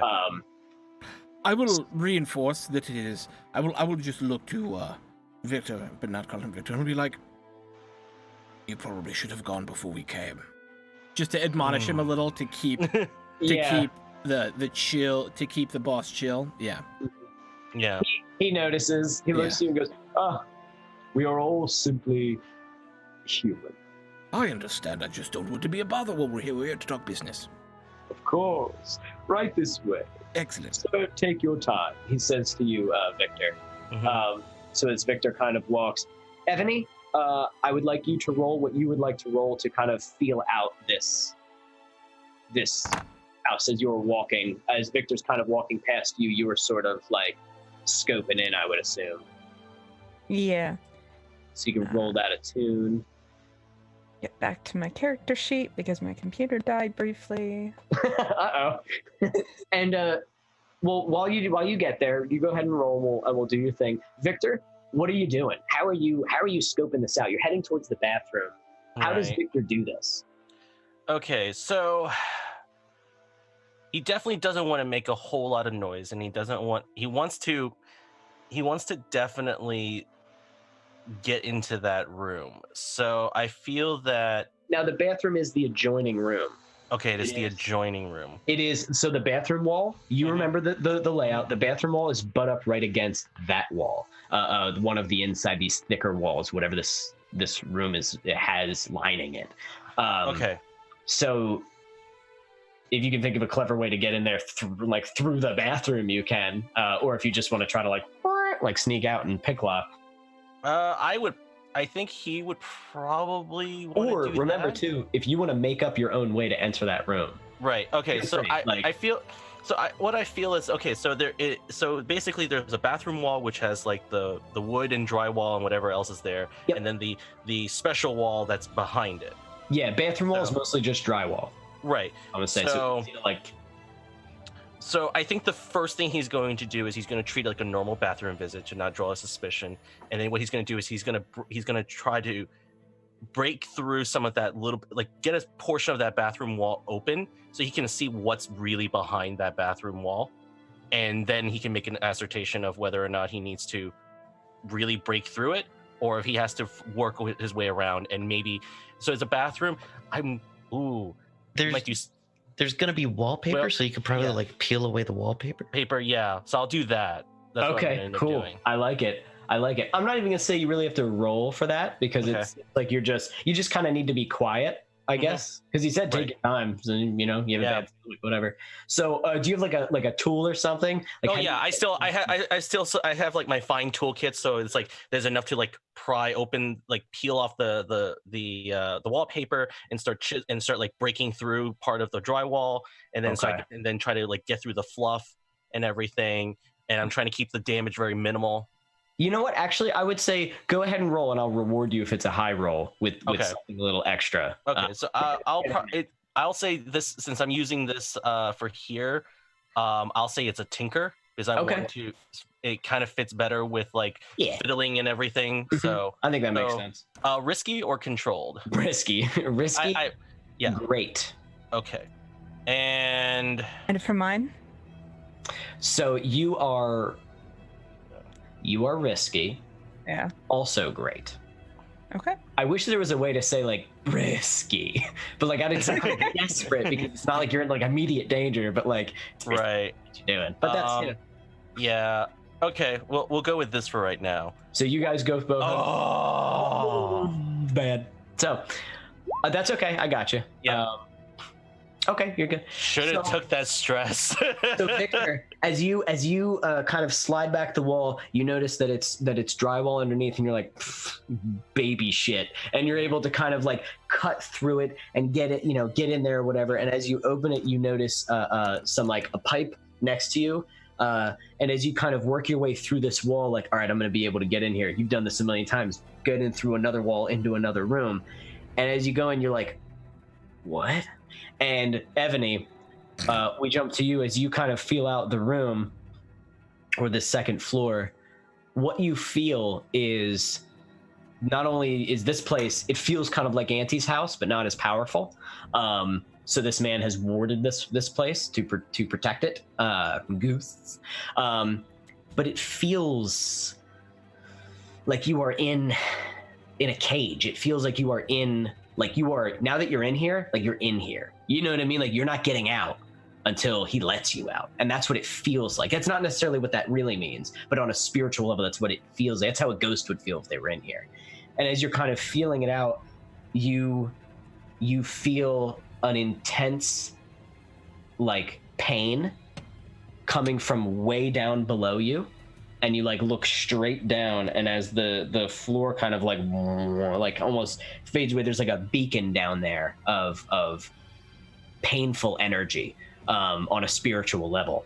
And as you kind of fixate on that, you hear what sounds like crying echoing. And as you kind of again, trying to be subtle, trying to like be cool, you sort of like look, and as you look, the hallway that Victor had walked down, as he turned into the bathroom and everything, through that door that was at the end, you get an intense sorrow from inside that, and you hear crying. Hard to tell if it's a man or if it's a woman. It's kind of echoey. It's definitely a spiritual nature. And as you kind of listen to it, you hear more crying. You hear more voices. And as the more you touch upon it, you're like, ooh, and you kind of like, woo, you know what I mean? Like you hop out real quick, still maintaining your cool. You don't get hurt from this or anything, but you're like, oh, okay, something spooky there, something spooky there, and just as we cut back from you and feeling that room, we see Victor you kind of sit back, and you notice that through this wall is the next wall is made of lead. There is a thin lead lining. It's not super thick, but it's a thin lead lining to that entire room. And you're like, okay, what? Fucking bizarre. So that's going to be tricky. So you would imagine the doors probably has lead inside of it as well. But that might be the best entry. Right. Okay. Yeah. Okay. Sounds good. So after you guys have acquired, you guys know sort of what you're doing. Was there anything you wanted to add at the end, Grimalkin, or anybody else? No. I am. Oh, I would actually like to do a study of the place. Cool. Just to kind of sweep up any additional details that we may have missed on the internal side, as Victor was focused on kind of a very specific thing, and Ebony was focused on a very specific thing. I just want to kind of do like a quick security sweep and just take a look around as we're talking about Leviathan Hunter uniforms. Yes. Yes. Okay. No problem. Go ahead and roll that. Let's see what you get. I would say that's more controlled because you're not doing anything immediately. You know what I mean? You're just looking. Yes. And you already mentioned how you love the house. So yes, I do love the house. So I would say controlled standard. Controlled standard. We roll the dice, see what happens. We get a 5. Okay. So anything else that you're mopping up? We mentioned the security. The Scarlet was on that. The outside, the inside. I would say what you notice is that a lot of the doors, the locks on the doors, don't look intense on the inside as they are on the outside. They're a lot. He probably keeps a lot of these doors unlocked. Everything pretty much on the inside. The access to and from the second floor to the first floor is very open. There's a lot of visual for any security team inside. It's easy for them to spot you, but it's also easy for you to spot them. And you have their routes planned out, because scoping them through the windows.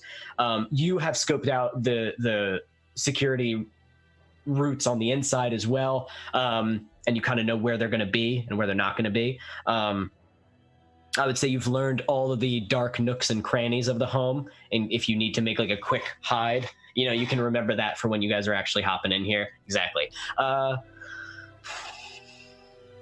else? The second floor, to get from the second floor to the third floor also looks like a little bit more hidden away. There's like another stairway that is more kind of walled in, easy to access. I don't know. There's not much. You guys are I would say you're pretty good. I don't think there's anything you really missed. All right. Those are a lot of your opportunities, a lot of entryways, a lot of ways around the security, and you know how to get to that room. It's just infiltrating that room might be tough. Okay. Yeah. Sweet. So, on your way back out, I would say that Ebony, you do notice with that study too, I guess I could say, the only two really locked doors is the second story door with the lead room and the basement. The basement door seems quite locked, and that lead room seems quite locked. And they're like heavier doors. But that's about it. Excellent. So you guys good to go? Yeah. All right. Okay. Then as you finish up, you are, escorted out. Sparrow is waiting by the carriage. You guys are let out. All is well. He is not suspicious of you guys specifically. You did not trigger anything with him. He's good to go. I'm going to say, Victor, you're probably able to put that shit back sort of the way you found it. Like, if they lifted the wallpaper, they'd be like, what the fuck? But, like, who the fuck's going to do that? You're good. I actually have, like, the little glue paste and epoxy from the tool. Yes, I love it. So you literally put it back on. Yeah. And somehow, like, in the scene, it's just, like, I actually take out the tools, I, like, straighten it up, make it nice looking, like, it never happened at all. It actually looks a little better. Like, there was, like, a bubble in it before. Yeah. And it's, like, smooth. You, like, fixed it. So you guys are able to exit now, much more knowledgeable about this Terrence Wellington III and his home. And I think right now we'll take a break because it's 9:30. So go ahead, stretch your legs, get a drink. We'll take about a 5-minute break and we'll be right back. All right. And wrap. When we come back, engagement roll time. Who wants to have that honor? If you guys want to tackle it, good to go. I think the last time I did it, it was like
Okay, we're coming back in. Come back in. We're coming back in. We're back. Okay. We're back. We're back. We're back. Hello, everybody, and welcome back to Blades in the Dark. We are back from our break. The team has just finished collecting a bunch of information on Terrence Wellington III's estate and home. Twelly, as I like to call him. Twelly? Twelly, yes. Twelly. Oh, I like that. You have pet names for each other now. And yeah, so you guys now know how to get in and where to go. Yes. So you meet back at the bar, probably.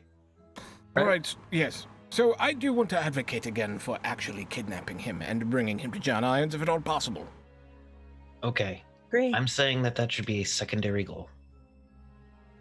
That would be a little tricky. There's a lot of security. Sure, but we're going to be in there anyways. And we're going to be hopefully robbing him blind. On top of everything else. I mean, if you want, I could set up small distraction other side of estate, if necessary. Was All right. I did go see a gazebo. So maybe I said some smoke, not the fire, but some smoke, some little noise things, maybe. I like it. So I feel like you are correct. He is probably a target of opportunity, but I would like to attempt to engineer the opportunity if possible. I think in order of most importance is the soul bottle, all of the money and valuables we can take, and then him. We can't kill him. I don't want to kill him. I have I'm absolutely just no saying interest. that would be the worst thing we can That do. would be literally the worst thing. I have no intention of killing him. I want to hand him to John Irons on a silver fucking platter. Agreed! Yeah. Hard to do if we don't actually have him on a platter. I mean, I could make one that fits him. I believe you could. I really do. So I'm actually wondering something. Musician, dear Victor, you know why Yes. I keep a good supply of knockout drugs on me? I do. Well, I do. Always. And so what I'm wondering is, would there be a way for you, being far more industrious with these things than me, to knock the whole building out using a goodly supply of these? Maybe turn them into a gas or something. Yeah, sure. There is a chimney. That's true. Could throw it over the chimney, let the fire break out, and the gas go spread. Yeah. But then, how do we? Oh, well, funny you should say that. And Victor pulls out like a little trophy from the war. It looks like it's a very rustic looking Scotland Army issued gas mask. Gas mask. Yes. Ooh, I love this. Cause war times, lots of things happen, as you do. So I can make more. Might take some time, but I can make more, and that way we go in. I think, given the amount of security, the amount of mystical weirdness, and the power of the man himself, we need to be as careful as possible. We don't want to go into this blind. I am willing to spend some additional coin of mine to procure a large sum of this sleep draft that I keep up to date on the regular, and that would allow us to hopefully create something that would turn into a building-filling amount of sleep gas. As I'm procuring that, perhaps you could build the mechanism and create some more masks, or if they were used in the war, is there not some surplus place where we can buy something? Probably. This is from the war. I'll throw a And- coin at that if we need. Excellent. And so my other question for the storyteller is, if he's busy working on that, I'm busy getting us some stuff. Would that give everyone else the opportunity to maybe heal up a little bit more? Yeah, absolutely. Oh, okay. Yeah, if you guys just because the what I will do is all the clocks will move another. Okay. Doing stuff, but John Irons is still like 3 things away from getting you. That's the immediate danger. So yeah, you guys can absolutely do that. Yeah. But I feel like the extra time is necessary for this. Yeah. I think it makes sense. So, Rock, I want, I would say probably like 1 coin. I'm not going to say this shit is too expensive. No, 1 coin's fine. Yeah. Get rid of it. Victor, do with the layouts that he provided. I mean, you can obviously come up with a different way if you guys want, but a way that you could tell that would fill the place up is if you cover the exits, basically just hot box the house, and then release it all from the boiler in the basement. Okay. That like heats the home. So just like spew it, so that way it goes through all of the vents of the house and gets in. But that means you have to get into that weird basement. Hooray! Yeah, but once you're in there, like you're good. And I'm gonna also make like smaller ones so we can deal with the lawn personnel as well. Like little like smoke bombs. Yeah, like like the Batman equivalent tools of like smoke pellets that also have sleeping gas. Knockout gas. Yeah. Yeah. Okay, cool. And then everybody else, we're not going to do the scenes. We're just going to roll for your health. So do you guys go back to Auntie? Yeah. Yeah. All right. I only have 1 tick, so there's no way I can't tick it. Yeah, same. So a 5 for Sparrow. Oh wait, no, Sparrow. You don't need it. Oh yeah. So Sparrow, you get 1 tick. Yep. And then you're good. Yep. And then let's do. You really just need anything that's a 1 or a 3 for a 1 tick. Because 1 and 3 is like 1 tick. What's 4? 4 is 2 ticks. 4 is like 2, yeah. Yeah. So 2 ticks for Ebony. I think you are down one harm now. You're down to 2, I believe. Yep.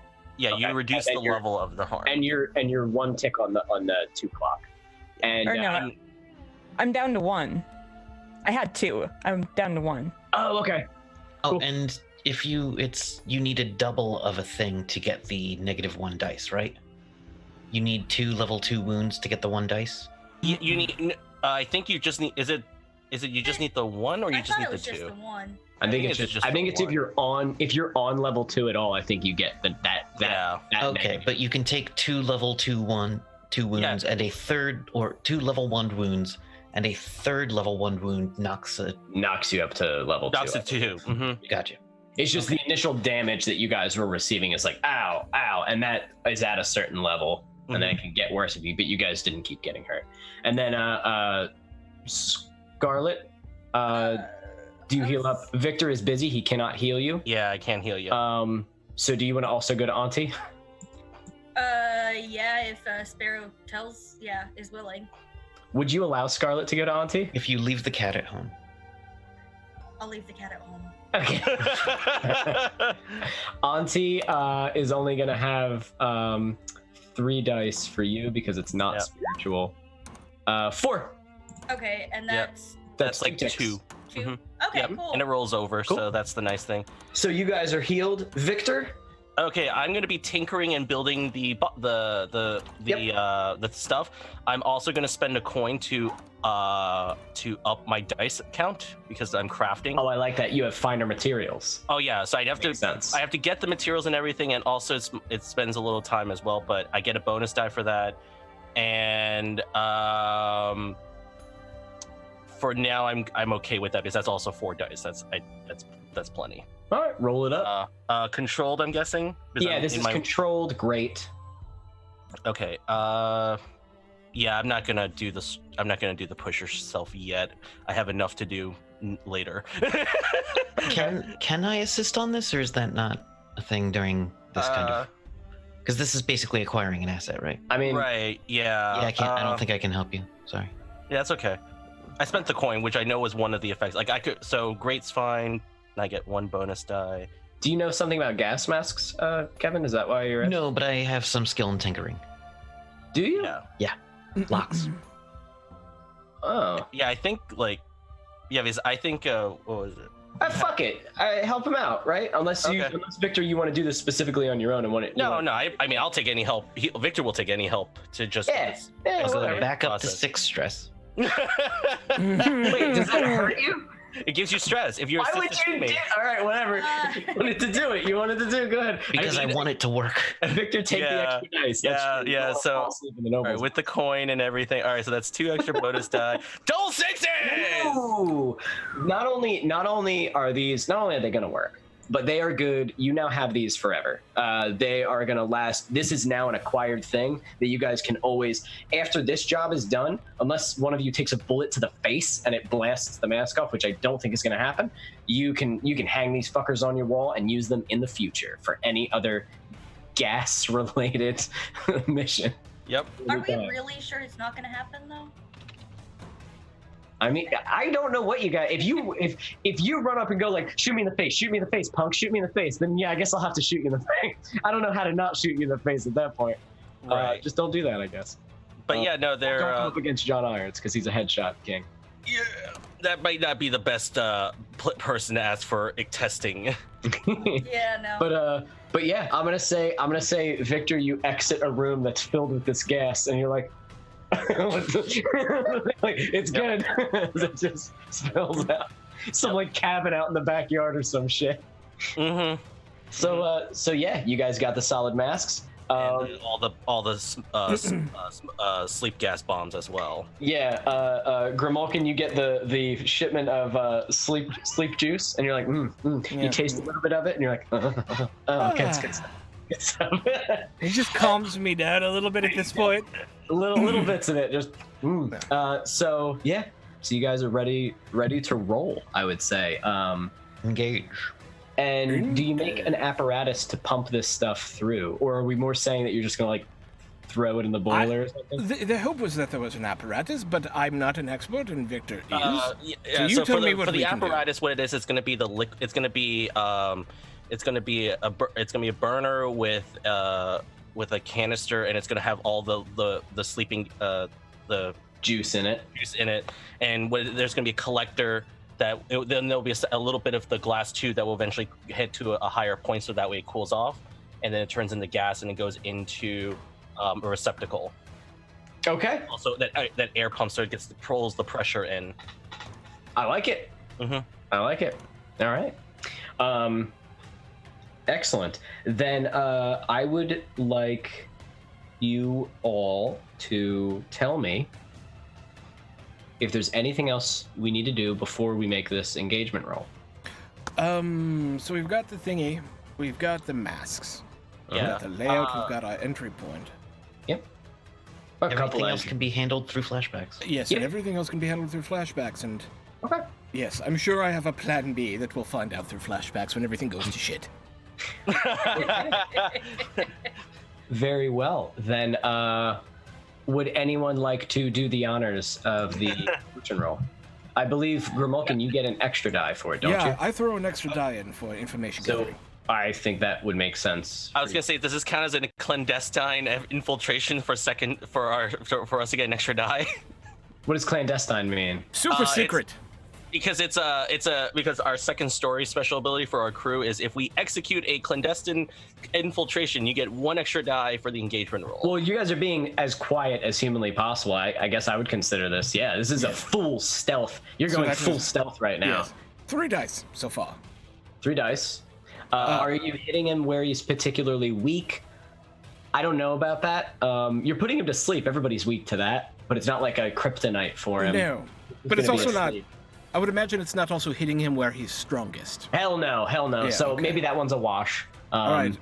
Did we come up with a particularly excellent plan or a particularly overcomplicated plan? I think it's really good. I love it. I'd say it's a good one. You're putting him to sleep. As long as you're able. This is up there with the Scooby-Doo plot. Yeah, pretty high with the Scooby-Doo plot. As long as you're able to get in there and get that shit. Yeah. I was saying the basement boiler because that makes sense to me. If you guys think of a better way, feel free. Oh yeah. Okay. Sure. Yeah, that's fine. But yeah. And then any additional dice modifiers that you think of? So this job is technically probably on a difficulty level 2, given all of the men here and the power of the actual target, the fact that he is a whisper. Yes. So it's probably tier 2, so that probably takes one away, but that means that you will get more renown if you're able to pull this off. And money. And money if you're able to steal some good shit from him. Yeah. No one's paying you for this, but it's a nobleman's house, and everyone's We're going to be paying ourselves, yes. Yes. So yeah. So I'd say so we're probably at 3 then, and then plus an extra one for you, right? I had counted that already. Okay. Because then... well, let's make sure. We start with 1. I give 1. We are Crew gives 1. Crew gives 1, and Good Plan gives 1. Yes. And then 1 away for they're stronger than us. The difficulty. Well, the difficulty was a 1 originally, but because of his paranoia, he has upticked his security. It is now a level 2. Yeah. Essentially. Yeah. There we go. Yep. So it'll be 3. Okay. And he has the money to pay for security, so he's got it. So, Yep. All right, then roll those beautiful little dice. That 3d6. No. Who's rolling it? Who's doing it? I'll do it. TBM. TBM, All you right, do I'll it. do it. All right, Victor's got it. Coming off All that right, double so 6. we Come need- on, baby. Victor's All gonna right. kill everybody. Do it. He's gonna kill everybody. Oh no. There's a 6. Okay. So gang, where would you all like to be? Where is the optimal position you would like to be without saying I'm leaving the house with all the jewels? Where would you like to be in the middle of the job? Can we say that we got everyone to sleep then? That's like the So- one main obstacle is done. So I'm gonna say, where did you infiltrate the thing? Where did you put the? So if you suggested that maybe it was the boiler room, then we probably got access to at least like the air ventilation. Maybe we didn't get to the boiler room, maybe there's something there, but we got access to the air ventilation. I'd say with the 6, we got access to the air ventilation. Oh So, no, you're gonna do it. I'm just trying to figure out where you are in the house because there's Okay. stuff. There's something in the basement and there's something upstairs and there's stuff in the house in different spots. So I'm just trying to figure out what you would encounter. But I'm gonna say so. Let's say Sparrow was able to infiltrate the basement. Does that make sense, Sparrow? Yes, that's my plan was to break into the house, not ghost in, and sneak down. Okay, so Sparrow is the deliverer of this package to. I'm gonna say you fucking did it. You got in there, you released it. You all watch as I'm gonna say Scarlet, you're watching through the thing as you see some of the guards kind of Sparrow after you slide the thing in there and you light it and you just like slip on the gas mask and back up. It starts filling the house with this stuff. They can't see it, but you can like smell and taste it. But by then it's knocking you the fuck out. And Scarlet, you watch as some of the people. And the people inside just drop. You're watching all the guards, the ones with rifles, everyone's just fucking falling asleep at their posts. The guys at the outside, who's handling the you want to do that? I was gonna say, did Victor made some stuff for the outside, so I would assume that if Scarlet's keeping watch outside, she's gonna be the one to like handle that sort of thing. Just toss them as she moves to keep perimeter set. So you fucking get in and start like Batmaning the shit out of them before they even know what hits them. Essentially, Yep. I fucking love it. Are you mixing in a little Rock'em Sock'em Robots while you're like and like knocking them out and shit, or are you? If they don't fall right away, sure. Okay, so you probably have knocked a few of them out. Grimalkin, are you helping her with this? Because this is like your bag, baby. Yeah, I would love to help with that. That sounds wonderful.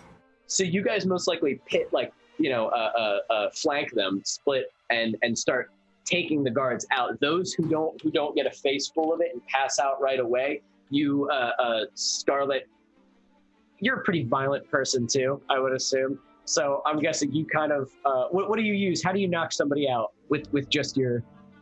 What's your style of knocking someone out with just your hands? Or are you stabbing them in the back of the head? It's up to you. Don't do that. No deaths. Okay, no deaths. No. Okay. I feel like Scarlet would at least. Physical strength isn't necessarily her strong suit, but I would imagine she would at least find like a thick branch or something to just baseball bat them to the back of the head. I love it. Oh, or you have like a sap. You know, if you ever seen like a sap, because it's heavy enough where you don't need to have a full lot of strength. It just has enough momentum because you can do that. Just those little Yeah. sort of things. You whack in the back of somebody's head. Yeah. So we see the gas as some guys are falling asleep, and one guy comes and goes, "What the fuck is going on?" And he falls down, and there's just some Scarlet. And Grimalkin, how do you knock them out? I usually use the sleep gas. Yeah, no, it is the most vicious palm strike to the chin that you can imagine. It's just cack. It's just to knock them out, or to shove the stuff in their face. No, just to the center chin to knock them the fuck out. Yes. Okay. So as you do it, one of the guys comes running at you with a knife, like, "Oi!" And he spots you as you're gassing some of the people. Yeah. And you dodge the knife and just pop, and he just good mother, and just hits the and hits the ground as these guys are formidable, but they're fucking falling asleep. You're knocking them out with sleep, and all of you wearing fucking gas masks while you do it, which I love. So they won't recognize us. It's great. And as everybody falls from the inside, you see the outside. You two are taking care of business. The inside, you see some of the people drop, and the front door do Ebony and Victor? Do you guys just enter through the front door? So the front door opens as Victor. I assume you're a gentleman and allow Ebony. Oh yeah, I open the door. Gracious.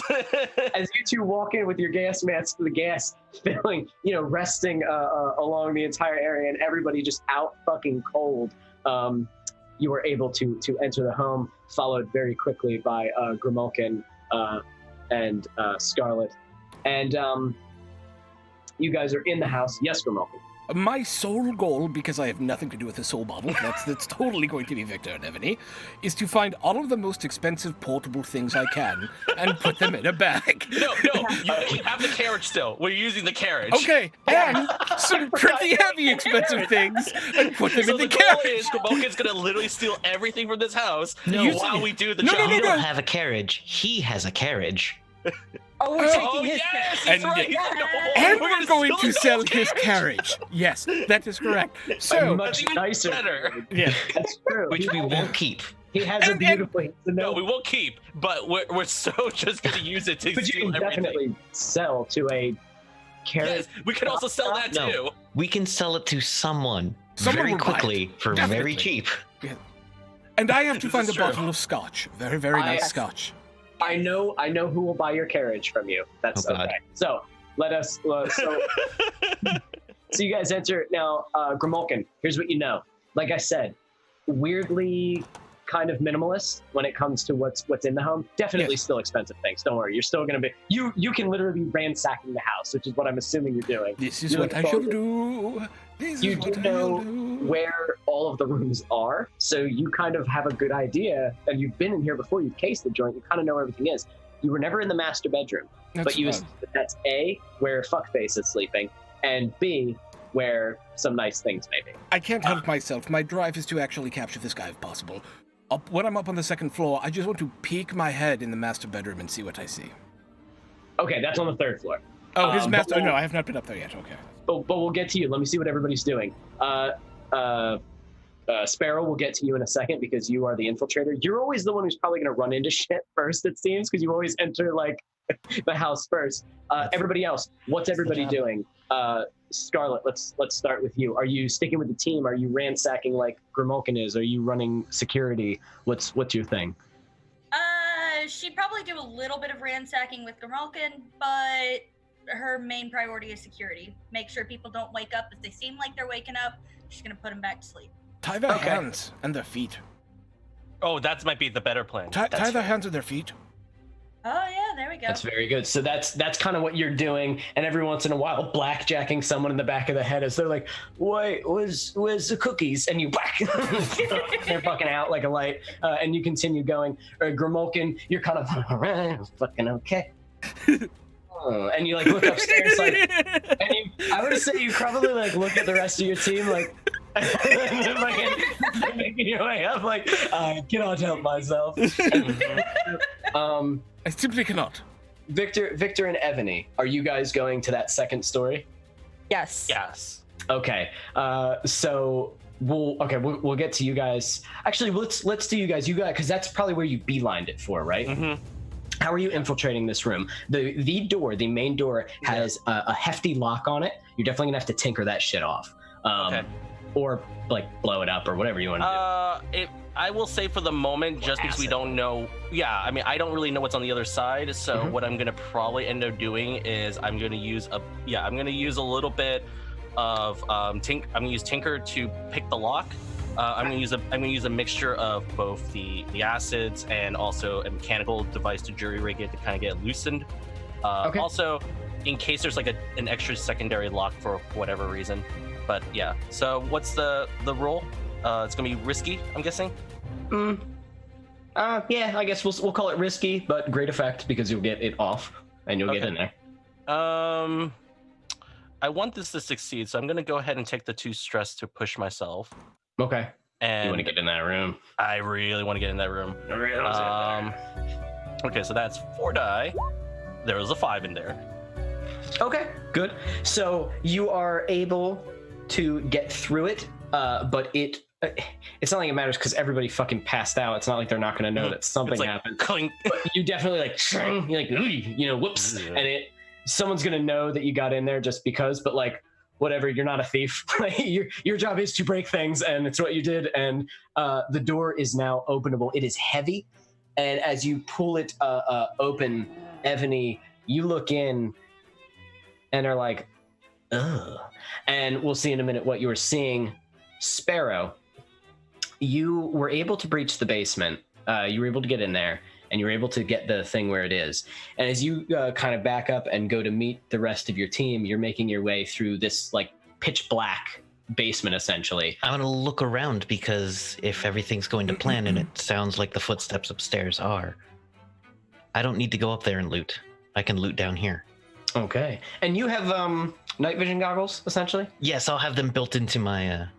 Into your gas mask? Fuck yeah. So your gas mask, the eyes sort of like and like light up. What color do they glow, sort of? Just like a weird yellow. Cool. I like it. So in the darkness of the basement, you're walking around. Almost would be terrifying to see if someone was down there. As you're kind of walking around, checking out the basement calmly, and as you look around, some like tools and shit that's down here. It's well kept clean. And you look to your right, and in the middle of a large sort of open area. Nice, Throck. I love it. I love it. I'm also intrigued that you had goggles conveniently within arm's reach. For my Shadowrun game. Yes. No, that's fair. You have not frozen. Oh, okay. Everybody else froze. No, you're good. But as you look to your right, you see a large cage, a large like prison cell cage, and inside of it is a human man, butt naked, sitting there. And you see, as you look at him, he's like this, putting his like ear to like he's listening. And as you like take a step back, he's listening for you because it's pitch black down here, and it seems like he is not sure if he's hearing something or not. But it's kind of hard to get a good look at him because everything's pitch black in here. You'd have to flip the lights on if you want, or you can speak to him in the dark, or you can ignore him. In the dark, I will say, "What is your name?" Oh, whoa! What, seeing things, hearing things. What is your name? My name. My name's Tang. What's your name? I'm the Sparrow. Why are you here? The Sparrow. That's spooky. And I'm here because some fucking asshole drugged me, brought me down here. Why are you here? I'm looking around. Is there anything like tools, like the tools or chairs or anything that would indicate what he would do with this person? Not particularly, no. The man is, now that you're kind of looking at him, the man is, he's covered in filth, looks like his own filth. You can't smell anything because he's wearing a gas mask. He is a thin, but like well-muscled man. He looks like half Chinese, half American, sort of. He has a shaved head, and his body is like covered in tattoos. Random wild tattoos, they don't seem to be a rhyme or reason to them. And he is completely butt naked, but doesn't seem to be bothered one way or the other about it. Nothing in his cage except a bucket, which is spilled on the side and spilling filth. And that's it. Is there gas down here? No? Or yes? The sleep gas? Yeah. Most of it's getting sucked up into the... Good. So the basement's actually relatively clear of it. That's why it's all like getting spewed out. And now it's probably just about done, I would guess. But everybody's... How much would you like to leave? I'd like to leave a lot. I will answer your question. Very much so, please. What will you provide me? What will I provide you? I'll tell you what. Do you know who I am? I assume you're here for a totally different reason and not to actually come and rescue me. So, do you know who I am? Do I look familiar to you? No. All right. The last name is O'Malley. My name is Ting O'Malley. Now, if you don't know the O'Malley name, then you might know a man known by the name of Psycho Billy. He runs the Jackknives. The cage unlocks. And he kind of, well then, and he takes a step and you see him sort of like ooh, I will put in his hand I'll like take some water, dump some water into a rag. He greedily put this over your mouth. He is squeezing the water into his mouth and drinking it. Sorry. I just, they don't give me any fucking water down here and food. I've been fucking dying, slowly. This fucking asshole, let me tell you. You know who it is you're stealing from? Who? Oh, his name is Wellington III. And I'm going to say you guys are kind of walking. He doesn't need your help to walk, but you can tell he's like unsteady. It's also pitch black and he can't see, but he's just sort of like, boom, fuck, as he's running into things. I'll give him another rag and be like, put this over your mouth. You shouldn't be breathing upstairs. Why? What's up there? Sleeping people. Why's everybody sleeping? I say nothing. All right, you spooky fuck. Well, anyway, it's Wellington, right? He had me locked up in this fucking cage. Not sure how he got a hold of me, drugged me or something. And he puts the mask on his mouth as you guys start heading up the stairs. And he goes, well, the thing is, he had me down there, clean as a whistle, sprayed me down every once in a while. And he brought these weird fucking people over to take a look at me, wearing golden masks and shit. I don't know what it was all about. It was like he was showing me off. But he kept looking at me, saying, beautiful, beautiful. Isn't he just beautiful? Did they draw anything on you? No. These are all mine. You like them? My brother is a real good tattoo artist. Anywho, I figured he wanted me to look pretty and wanted me to sell me to one of these fucking people. I don't know, a cult or some shit. So instead, I covered myself in shite. Fuck him, right? And he runs into the basement door with fuck, and then kicks it open as it just and like blows open. And that's when the gas sort of fills and goes, oh, well, all right. Looks like we're. Uh-oh. And he starts falling backwards as you're able to sort of catch him. Fuck. And I will grab him before he hits the ground. You grab Tang O'Malley, the brother of Psycho Billy, leader of the Jackknives. As you, Scarlet, you just finished tying up one of the people, and you see Sparrow walking out of the basement holding an unconscious man. Totally naked. Totally naked, covered in poop, as he's pants sort of unconscious. Now. I didn't expect him to be unconscious for this whole thing, but here we go. Scarlet's just kind of look back at Sparrow and just give this look of what the fuck. Trust me. Okay, so we're gonna cut. We're gonna cut back to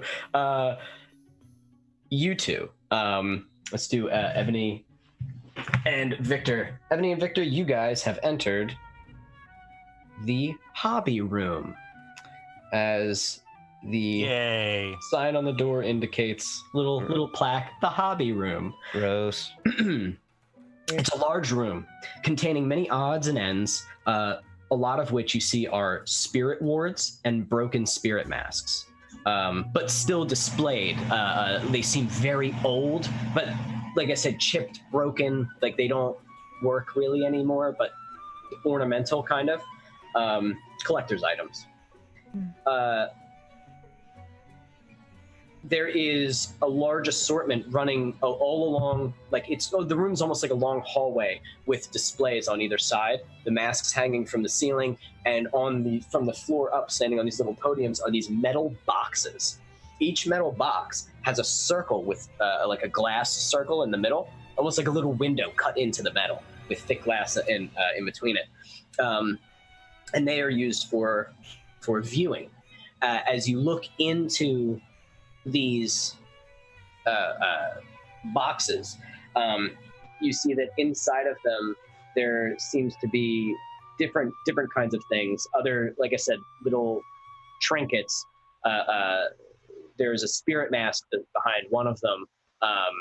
There seems to be a small chunk of what looks like obsidian behind another one, and some of them seem to be more kind of broken old things that have to do with spirits, that have to do with ghosts, that look very old, like old shit. This is collection. A lot of it may be worth a lot. A lot of it may be worth nothing. You guys aren't sure. You don't know who to sell this to. But some of it looks definitely like you could use it. I know someone I could sell those to. Okay. And at the end, in the back of the room, giving off a faint glow, it's the only thing of light in this room, is this pale green light that's sort of bathing the rest of the sort of small alleyway you're walking down. And it is a large, you seem to see the silhouette of a nice fine armchair bathed in this light, with a small nightstand next to it with a cigar, ashtray, and like a fine, drinking glass. And it is in front of this tall tank, this green tank. And as you look at this green tank, it's sort of filled with this liquid, this greenish liquid. And it kind of resembles the ectoplasmic acid that ghosts are killed in, but it's not acidic. It just looks like it's just in there. And as you guys kind of look at it, you see two hands press up against it and then slide away. There is something in that tank. There is someone in that tank.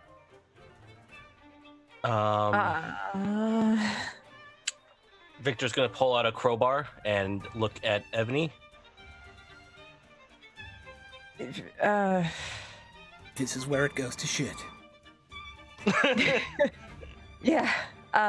No, Ting was where it went to shit. He's covered. Yeah. That's also true. Ding doesn't give a fuck. He does what he wants. Yeah. Also, Victor kind of gestures at the masks on the wall, if that makes it kind of alluding yes, no. Yeah, we'll be taking most of that with us. Can I attune and see if I recognize what's in that? Yes. This would be risky. Great. Okay.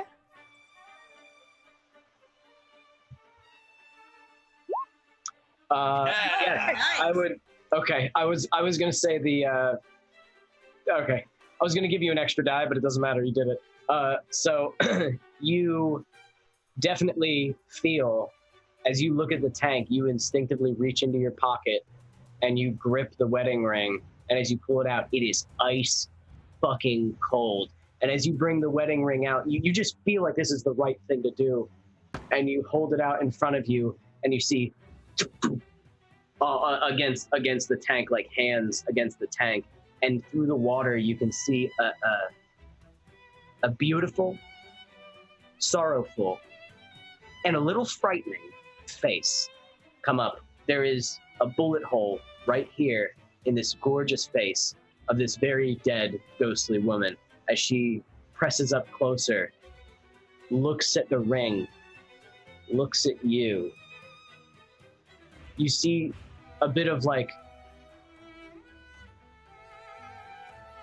she doesn't know how to feel. And she looks at the armchair and the cigar and the drink, and you can see like fucking rage. And she looks at you, Victor, with the crowbar. and she backs up into the Break. water. Break. Break. This is what Victor does well, as he slides a fucking crowbar over, just his big self and big overcoat lifting the crowbar over his head, and you swing down on it, and you bash the tank. And as you do, this liquid spills out all along the floor, all along your pants and shit. As it just, the smell is like because it's ectoplasm mixed stuff. And as ectoplasmy. as it spills out, the tank is completely empty. And you're kind of sitting there and you hear like kind of around you, clearly she is hiding and going into areas of the room, and the big heavy lead door slams shut as you guys are locked in the room, and she goes, "That's what you got there. That's mine, and I want it back." As the room begins to get very, very cold. I think she wants her ring back. You're welcome to have it back, Swan. You know my name. I do. I And saw you. you say you saw her? Mm-hmm. What did you say? I saw you sing.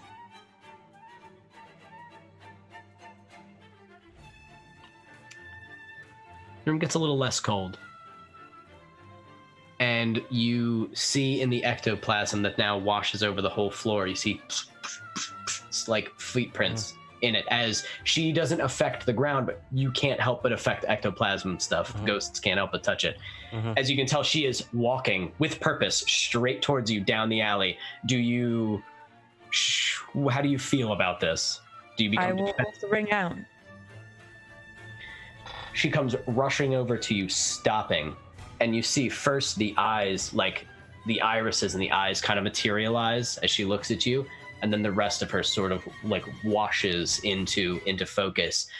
You're a little bit taller than her, I would say, but she looks at you, this beautiful Severosi woman, bullet hole right in the head, and she very slowly reaches her hand over yours, and as she grabs the ring, you can't help but like, boom, you see John slipping the ring on her finger. You see a beautiful Severosi wedding out in the brush. You know, it was simple. It was a few people, a lot of laughs, a lot of love, a lot of warmth, and you feel warm in this ice cold room. Victor, you do not.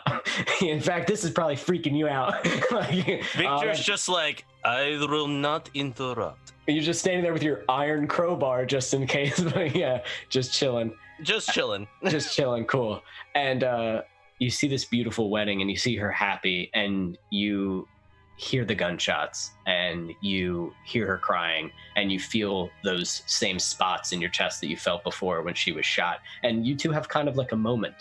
She looks at you. She kind of understands that you felt what she felt. You went through the pain of experiencing and looking at all of those echoes. You went through the trouble of finding her. And she takes the ring and puts it on her finger, the only solid thing on this form, but it goes right on. Can we get the hell out of here? We can. I want to take you back to your husband. Good. He's alive? He is. How do I look? You're beautiful. All right. Oh. All right. Sorry I got so mad. She points at you, Victor. I was upset. Ooh. Okay. Let's get the fuck out of here. And she starts making her way towards the Oh, yeah. So as soon as she started calming down, Victor's already just pulling out all the demolition kit to like literally blow this door down. Yeah, well, you can open it now. The lock is busted. Oh, fine. She was storming the room. So you guys are having your moment. Grimulkin. Yes. Okay, back to you, buddy. Grimulkin, as you look, you see that Scarlet is distracted Sparrow, who's bringing some naked poop man up out of the basement, and you're like, cool, whatever. So, you know, what the fuck is that all about? Do you still take the time to get up there? Yes, I do. So you peek in the room, kind of like, and you see you do not see him in his bed. He is on the floor because he was just standing up. He is in his jams. He's in his jammies. Larger, heavy set man, so it's kind of over his stomach a little bit as he's just passed out. Okay. Okay, first of all, I need to case the place for money. Anything I can find that's valuable, going in the sacky poo. Okay. Okay. So the immediate stuff you're getting, and actually, this sack, no. I got to do that backwards. I'm going to tie up his hands, tie up his feet, and because he's a whisper, I'm going to gag him. Yeah, you and son then, of and then, before, and then I am going to pour a vial of sleep juice on the gag, just to make sure, because I'm not fucking dealing with this today. We've had this is going too well. Okay, fine. So you do so. Yes, and then you go above and beyond, making sure that his ass is fucking down for the count. I like it. Very clever with the gag, you son of a bitch. I like it. All right, fine. So you take away my fun and you tie up the bag. But anyway, you get. Oh, I have more. Don't worry. There's always troubles. Now you start scoping out the room. Now that you've sufficiently. Do you like draw on his face or anything? Is Grimalkin playful like that? Does he do anything? No. He would be all business in something like this. He would. Cool, he would make sure everything happens, and then he would go get the things he needs, and then pick this bastard up and go. Hell yeah! So as you start making your way through, there are hidden things in this room. I guess I'll just say that I feel like maybe because you never entered this room. Study. If you want to roll, you will collect immediate stuff, and you can just bounce. But if you'd like to take the extra time. I would like a devil's bargain for an extra die. Okay, here's what's going to happen. Mm-hmm. It's going to take you a little bit longer. Someone's going to wake up. I'll say this. Someone didn't fall completely asleep when this happened. Somebody also has a gas mask, and somebody is also in this house. You do this. Where's the bodyguard? Good question. You do this. He enters your room. I'm going to take the 2 stress instead. Okay. This is going too well. Okay. Second thought. Don't waste that 6 we rolled. Yeah. All right. He's okay. Yeah. F that noise. That's too much. He doesn't know you're in that room. Okay. All right. So, what is my position, good sir? Because given the situation, it is, I would say, still risky. Sure. But great. Oh, because nice. you'll find it. Come on, hot hands. Can anybody want to help me in any way with this? What exactly are you looking for, Grimalkin? Anything, literally anything of worth in any way whatsoever. Just using my noble's eye to find anything. You know what? I'll say in a flashback. So I'll take the 2 stress for the flashback. So out of that tinkering, besides the sleep, the gas mask, and the bombs, probably Grimalkin wanted to have like extra carrying capacity. So I actually made another similar. I made a work jacket that's similar to Victor's. Okay. Extra pocket space, so you have all the space you can just like keep stuffing and have the means of accessing it very quickly, so you can just like go.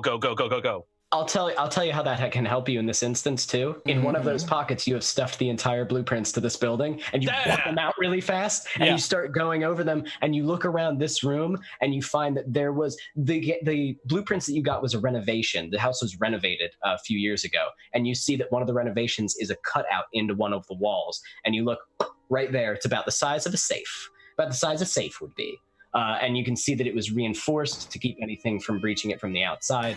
All right. Well, if there's a safe, there's a key. And so that is what I am looking for. Or unless it's... So I get 2 bonus dice? Okay, let's just not get a bunch of 1s here. Anything but a bunch of 1s would be great. I got a 6! Nice! I got a 6! So you are able to find this thing, right? You find the safe itself. It does not have a key. It is a combination lock, or you would need a safe cracker. You'd probably need Sparrow to take a look at it. But you did find it. Not only that, but you did find a lot of valuables. Also on the body, well, not the body, but on the unconscious body of Wellington himself, you did find a key, but it is not to that, and it is uncomfortable to touch. It is mystical in nature, and it gives you the willies, and you don't like it. I'm going to give this to Ebony the next time I see her. That is an Ebony thing. Yeah, that's something magical and spooky, and you don't like it. But you can definitely hold on to it. Sparrow! You start hearing Grimoken yelling at you from the third floor. Scarlet, this is no Mally. Oh? You know Billy O'Malley. His name is Psycho Billy, and he is the leader of the Jackknives. He is the craziest gang boss in the city. Extremely dangerous and extremely unpredictable. That is his brother. Yeah, this is his brother. Put him in the carriage. I'm gonna go see what Grimoken's gotten into. Are you sure we can't just put him on top of the carriage? If he falls off, Okay, no, fine. Put him fine. in. Where'd you put him on top? Oh, because he smells like... There's a bucket of water somewhere. Just throw it over him and be like, done. You go into the kitchen. Yeah. I would say, and you start filling up a bucket because you're like, I'm not putting Poop Man in fucking carriage. This is my carriage. So you're doing that. You start filling it as Scarlet starts to fill the water bucket. Sparrow, you're heading upstairs? Yep. Sparrow, you head upstairs, and as you walk upstairs, very quietly past the screen, we see somebody pass. Somebody who's not part of our team. Sparrow, you get to the master bedroom while Ebony and Victor, you guys are kind of chatting it up with Swan. if I passed Swan, I would stop and greet Swan. You don't see. She's the door slammed shut while she had like a moment with them, which you handle very well. You know, you got to treat them like animals, like predators, and you handled it. Yeah, be very calm and confident. So you get up to the master bedroom. You get up there. You see Wellington tied up with a gag in his mouth, a soaking wet gag full of the sleep juice. You guys still have all your gas masks on. And you see his pockets rifled through. You see the place is pilfered of like small trinkets and like expensive things that are all shoved into this sack, like Santa Claus. And standing there like some sort of twisted Cockney Santa or British Santa Claus is Grimoken standing in front of a fine painting that is moved to the side in a safe. Safe? I put in the measurements of Sparrow's waist, hips, and chest. Into the code? 32. 4, 32. Yeah. Okay, hold on. Ready? Let's roll a d6. Success! It's almost as good as 1, 2, 3, 4. You go over. You put it in. Grimoken, you don't really see like No. what she put in, but her first try, and she fucking nails it in the same. God, you're such a fucking genius. I love you so much. So, as you open it, what's inside is it contains 1 coin worth of money, just 1 coin for the safe. But what it has in it is 3 sets of papers. And as you look through these documents, like ooh. You start rifling through them, you realize that they are death certificates for 3 people. One is Tang O'Malley. The other is Tiffany Gladsberry. And the other is Jeremy Arlhoon, Arlhoon. These 3 people, death certificates. Sparrow, you know that O'Malley was right downstairs. He's not dead. You obviously know a ghost when you see one. He's not a ghost. The death certificates were all signed by a warden, because wardens are the ones that kind of handle the dead. Warden Arlhoon. So, essentially, what you kind of have here is possibly a crooked warden and evidence thereof. Or O'Malley is a zombie or something, which he's not. He would Vampire. have been able to bust out of that cage. No, yeah. If he was a vampire, I'm thinking Oh, they you were. can't hold a vampire in a fucking metal cage. No, I'm thinking they were planning on making him a vampire, or a vampire was planning on taking him. Sparrow. You'd have to. I hand you the papers. I don't care, but Okay, read later. Grab body now. Let's go. yes, do that. Okay. You should do that. You want to help a little? He's a little exhausted. He's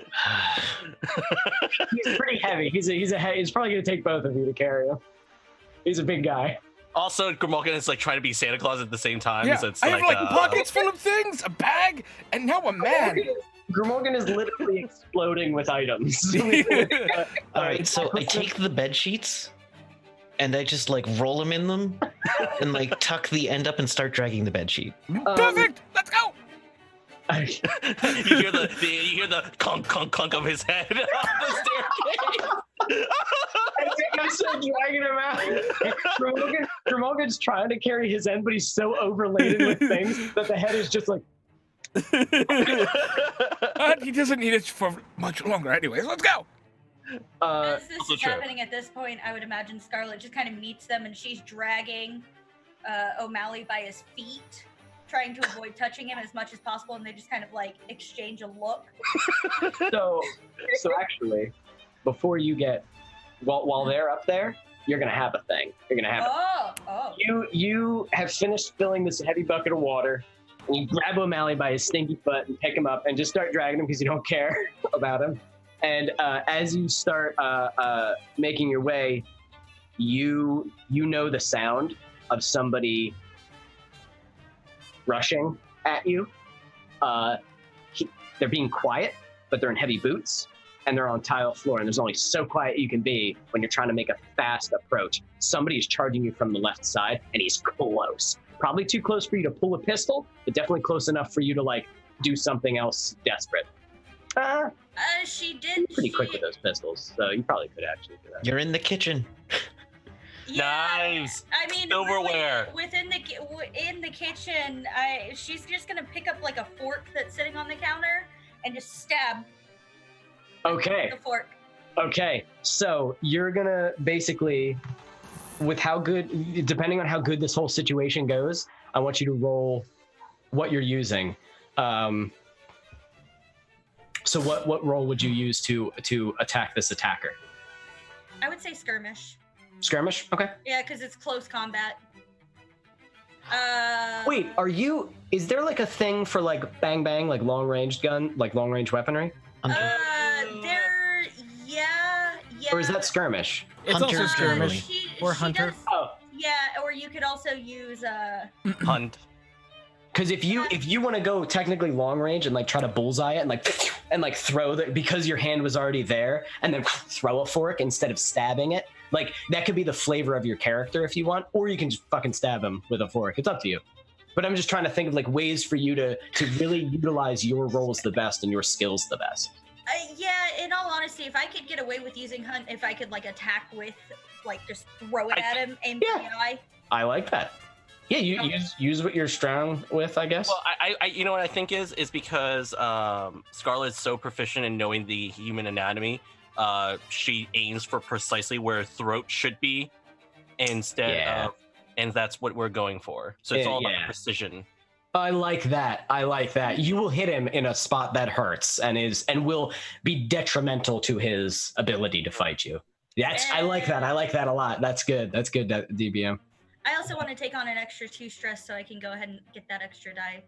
Okay. Go right ahead. And if you'd like, or would you like a devil's bargain?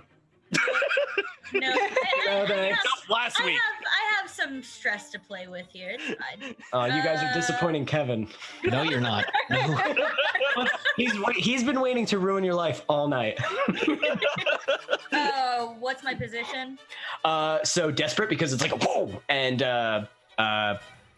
desperate, but I would say great effect because of the precision, the whole precision thing that DBM was saying. I think that's a really good point. That's it. So you fling this thing as he comes rushing. How do you do this? She just turns, catches him out of the corner of the eye. Immediately, it's almost like she's just scanning him, and she just flings exactly where she believes the throat would be. Okay, very good. So you look, and as you see, it's dark. He's charging. You have a big gas mask on. He has a gas mask on. So as you see that, your first instinct would be eyes, but you're like, nope, eyes. And this is all happening while you're lifting the fork, and you're like, eyes are not good enough. The fork's not a knife. It's not going to be strong enough to penetrate his chest and hit his heart. And like all of these things, you're thinking, like, Grimalkin, remember when you said like the yeah, it's the Sherlock Holmes movie. The Sherlock Holmes thing. She's doing it, but in like a more like lethal and like gnarly way. And it's like, so instead, throat, and the fork gets released, and you see, and as he catches him in the throat, he tackles you like into the counter, and he pulls out, grabs you one hand kind of like by the face. He's panicking now because he feels that, and he feels the blood. You see like it squirting out, and he's like, and one hand is holding the jugular, and when he's using the body to kind of hold you, because I think this would make the most sense, and he is reaching for his pistol. It is. Yeah. He hasn't actually like grabbed my hands though, has he? He can't. He's panicked him. So since I've got he's got to stop his bleeding. I'm gonna reach into my vest that I've been wearing where that pistol's stored and just pop. Oh, I like it. So let's. Okay. So I'm gonna say this. Whoever pulls first, you get roll 2d6. I'm gonna roll 1d6 because I'm trying to think if there's a way if I can help you here with my free flashback. Quick draw holster. Ooh, like that. Yeah. What about? Hold on. I'm sorry, but what about Victor? Oh, Victor can't help people, can he? I mean, not right. I mean, what do you want? What are you thinking? I was thinking like a taxi driver, but you could do that afterwards. Maybe that can be a thing. Well, that's like a project. That's a project. Yeah. But I was thinking bang, like that could be cool. Or even better, just like if you really want to think about it, like we already knew this guy was a former military person, so we were probably waiting for him, it potentially being the only one prepared. Yeah, and also that we knew that this guy was heavily guarded, so I feel like we would have prepared in case. Yes. So here's what I have, and and it's kind of weak, but I might be able to. If I could have asked for some swatches to take back with me that would allow you to have put extra pockets into your outfit as well, and you just happen to place one of your pistols in a place that is more quick for you to reach, well, it's not a quick draw holster, it's not in its normal holster, it's up higher or something, where it just happens in this situation to be in a place where you can grab it more quickly. And like I said, it's kind of weak, but it's the only thing I can think of. I have a better way to do that. Yeah. So, Scarlet got a new holster recently. And so she's been wearing it, like, loose. And Grimalkin goes up to her and is like, why are you wearing it there? It could just be like, dear. Yes. Here, darling, let me adjust that for you. I'm going to put this and, up like, for you. Yes. Makes it so it fits the clothing that she's wearing, which is quite stylish. Yes, because I can make it a style. He's used to going for the friggin'... So he did it more so like that looks terrible. Let's do it this way. Yeah. Everyone can see that you're packing. Form and function. Don't fucking tell me how to wear my. This actually feels pretty nice. You know what I mean? Like yes, that is perfect. I like it. I like that. I like that. And as he's like there, you look much better, and you're probably like, you know what I mean at first, but now grudgingly accepts it. Yeah, but now in the heat of the moment, like he was right. Okay, then go ahead and just roll 3d6. I'm gonna roll 1d6, and let's see who draws first. What'd you get? A 4, 3, and a 1. Okay, your 4 beats my 3. Oh yes! You beat him by 1. And as he pulls his gun, holding with like, you see like the intensity in his eyes as he's just like, and his gun is coming up. Yours, quick as lightning, is already up again. Where would you like to shoot him? Shoot to kill? Shoot to wound? Shoot to disarm him? How do you want to? Everybody keeps telling her not to kill people. But you are your own woman. That's also true. But yes, but that is but yes, you are now part of a team, and the team said don't kill. But this is your decision. This is up to you. This is your moment. This guy's trying to kill you. She's gonna shoot him in the shoulder with the shoulder that's holding the gun. The collarbone to make him like, come on, God. yeah, that's gonna That suck. You are wearing gas mask. He doesn't know what you look like. And So, I also, if I can, take the gas mask off so I can identify him. And put it on O'Malley. oh, take his gas mask off. Yeah. Okay, I was like, why would you take you fall asleep? Okay, so you take, so fucking quick as you can, and your gun is already gliding underneath his chin, and you just twist it and fire, and it boom blasts his collarbone. The bone shatters. You're like in the in his mask. You kick the gun out of his hand as it drops. It's already meeting your foot, and it flies across the room. And he as he tries to like swing with your other hand, you just like block it and push him down as he hits the floor. The pain. He's bleeding. He's holding. He's getting weaker.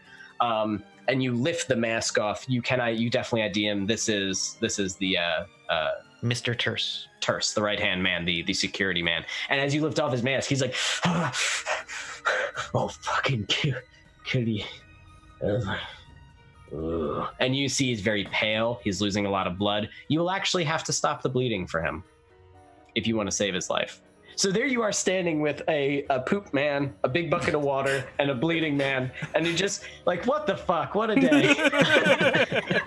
With your gas mask on. Those poor boots. Oh, your poor boots, absolutely. Those poor Scarlett's gonna begrudgingly take this guy's pants off and use a strip, just rip a strip of the clothing off to kind of create a tourniquet of sorts, but obviously not choke him, just... Right. Oh, I get you. Yeah. So Yeah, well, I'm not gonna make you roll for that. You're fine. Just to stabilize him. The fork is still in there, because you can't rip that out or he'll bleed worse. So there's a fork sticking out of Mr. Terse. You guys make your way down the stairs as you see Scarlet is still in the room, still in the kitchen. I'll be like, oh good, you found pants for O'Malley. You're standing there holding back the pants. Yeah, it's got like half the pants legs ripped off on one. Yeah. I love it. Okay, so you're able to stop the bleeding. You drag O'Malley. You guys start exiting. Victor and Ebony, you guys are able to exit the room. We also pilfered as much of the mask as we could as we left. Okay, grabbing the ones off the walls for quick. If you wanted the ones in the boxes, that's like a whole thing. They're like Did we just take the boxes? Well, there were the metal boxes. There were things inside the boxes, but those boxes are booby trapped, and I feel like we're running out of time. We can say that you got a bunch of like artifacts. You have like neat artifacts and stuff. You can't use them to obliterate ghosts, but you may be able to sell them. You may be able to keep them. It's up to you. Well, I'll get there one day. As you guys make your way down the steps, walking kind of tentatively behind you, meeting this motley crew down in the bottom, as we have Grimalkin carrying a bag of loot, all of the unconscious tied up bodies, all with gas masks. You see the unconscious body of Wellington wrapped up in so there's just a big wrapped up blanket with a body shape. Scarlet, are you just dragging both of these men by their feet? Or are you leaving the security guy in there to just wait for police to show up? She's gonna drag both of them because she wants to find out what the others want to do with Mr. Terse. Okay, so as Scarlet's dragging this man, a little bit of blood smearing behind him across the top. Not a lot. He's not bleeding, but I mean, and a little bit of like filth was streaming behind O'Malley as you what the fuck? As you drag this, down comes Ebony and Victor into this scene, and behind them is a beautiful ghost. As weird as that is to say. As she's sort of tentatively walking down, she is clutching onto her hand. You can see the glint of gold, simple gold band underneath your pale white bluish hands. She's a ghost while her color's gone. As she's sort of looking down, looking at all of you, kind of like intimidated by your weird gas masks. I will pull out my my sparrow mask nod, and put it back. She smiles a little bit. She feels more comfortable. You can tell, and smiles and walks down. You guys pack up the carriage. Do you splash O'Malley with the water and stuff? we crap So off. O'Malley looks. Definitely do that. Tang. Am I pronouncing that correctly? DVM. Yeah, it's fine. Tang. Okay, I just didn't want to say it wrong. So he stands up. Oh. And he looks around because now he's outside. Who put pants on me? And what'd you say? You're welcome. You're welcome. As you, what do you guys do with the security guy? You bringing him with you just so I know for next game? I have an idea. I'm gonna reach over into Grimalkin's pockets and grab like one of the noble's rings and put it in the guy's hand. You take 2 rings, one of which is a fine ring. The other is a pure golden ring with an E on it. There's no E in Terrence Wellington III's name. Take that one. And this one seems special. I'll keep that one, and I'll give him the one that looks like fancy, and I'll like put it in. He doesn't have a pocket anymore, does he? I mean, he has like a vest on. I will put it in his vest so it's very noticeable to like him to feel. Okay. Like, sorry about the neck, but you're alive. Here's some money. I like this. Classy. As you just leave him on the front porch, O'Malley steps over him happily. He climbs in and just is like ready to roll. He's pretty in good spirits. You guys load up the fucking Santa Claus loads up his carriage full of goods. Oh, yes, scotch. I say to. I did say I was gonna grab scotch. So Grimolka goes, oh! You run back inside. You're all waiting in the carriage for like a minute, and then you come back outside with how many bottles? 4, as many as I can carry, always. Yeah. Some of them are falling and crashing on It's a crate. You find the crate. Oh, Yeah. And you load it in. Sparrow, you're at the helm, and you guys fucking make your escape out into the night as people are just passed out sleeping on the lawn. And Now, I have a question. yes. How would I have gotten Swan out through the wards? So that was something I was gonna have, but it's 11 o'clock. You just flip them. I was totally gonna have like that be a whole big issue, but we ran out of time, and instead I wanted to give Scarlet a fight instead of make a puzzle. But I'm gonna say, as you guys did it when you got downstairs, Sparrow was carving through them with her weird double knife. We could say that because you're familiar with wards too. I like that. And so it's just like, hey, we're good. We got it all ready to roll. That way you're able to pass through. But yeah, we just ran out of time. That's fine. But next time, we'll get to you next time. So well done, guys. Next session, we will do the payoff of this one. Count your coin, deliver your scotch, and deliver a ghost back to her husband. With an extra side entree. An extra side of vengeance. And a dash of O'Malley. And O'Malley, and figure that whole situation out. He doesn't go to John Irons. He's going to somewhere else. No, we wouldn't. Actually, I don't know that we'd talk to him without our masks on. O'Malley? Yeah, because why let him know who we are? Like, he knows who I am, and I can tell him we're the Phantoms. Because we rescued him. Yeah. Well, he's what he's saying is why show his face. Well, you guys can discuss that. Yeah. Let's discuss that off. Discuss that. Yeah, we'll discuss that out. But as for now, great job, guys. Another mission complete, and more shenanigans have been knocking everybody out. Well done. I don't think of these things. I make all this stuff, and I'm like, yeah, this is gonna be hard. I'm gonna have to like beat up all these guys. Shooting, and then the cop. Oh no, they're just gonna all fall asleep. Okay, fuck it, I guess. All right, so well done. Thank you everybody for watching our Blades in the Dark. I say before we hop out tonight, let's go around the room. Everybody, tell us who you are, where we can find you, and say something cool that somebody else did tonight. let's start with Death by Mage. Hi, everybody. I'm Jackie, better known as Death by Mage on the internet, and wow, tonight was just awesome. I think my favorite bit has to be that scene with Ebony and Swan. That was just a magical, touching scene. I loved that whole bit, and I was just so glad for Victor to just be like, I am not dealing with ghosts. I like that. I love that it's like becoming a shtick, like, nah. The first time you saw a ghost, you just shut the door. Like, you know, fuck that. I'm not doing this. I make bombs. I don't do this. I make ghosts, okay? I don't need to deal with actual ghosts. Awesome.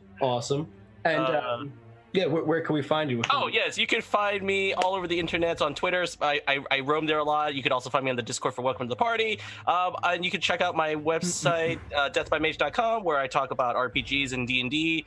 And you can also you can find me as a self-published author on the DM's Guild for things like Journey into the Feywild, Artifacts of the Guild, and Jubilexy and Slime Race, because slimes want to adventure too. Very cool. I didn't know you had a website. Is that new? No, that's been there for years. Really? Yeah. Oh, I'm gonna check it out. He just never remembers to mention it. I just forget to mention it. Well, awesome. And and on itch.io. Oh yeah, I am also writing RPGs on my on itch.io. So the website is deathbymage.itch.io, where you can find the paid playtest of Broomsticks and Wands, which is a DM-less RPG inspired by Harry Potter and Little Witch Academia, which we had demoed in Welcome to the Party, which led to a lot of shenanigans, like a giant kaiju battle with a rainbow cat and Velocigriffins.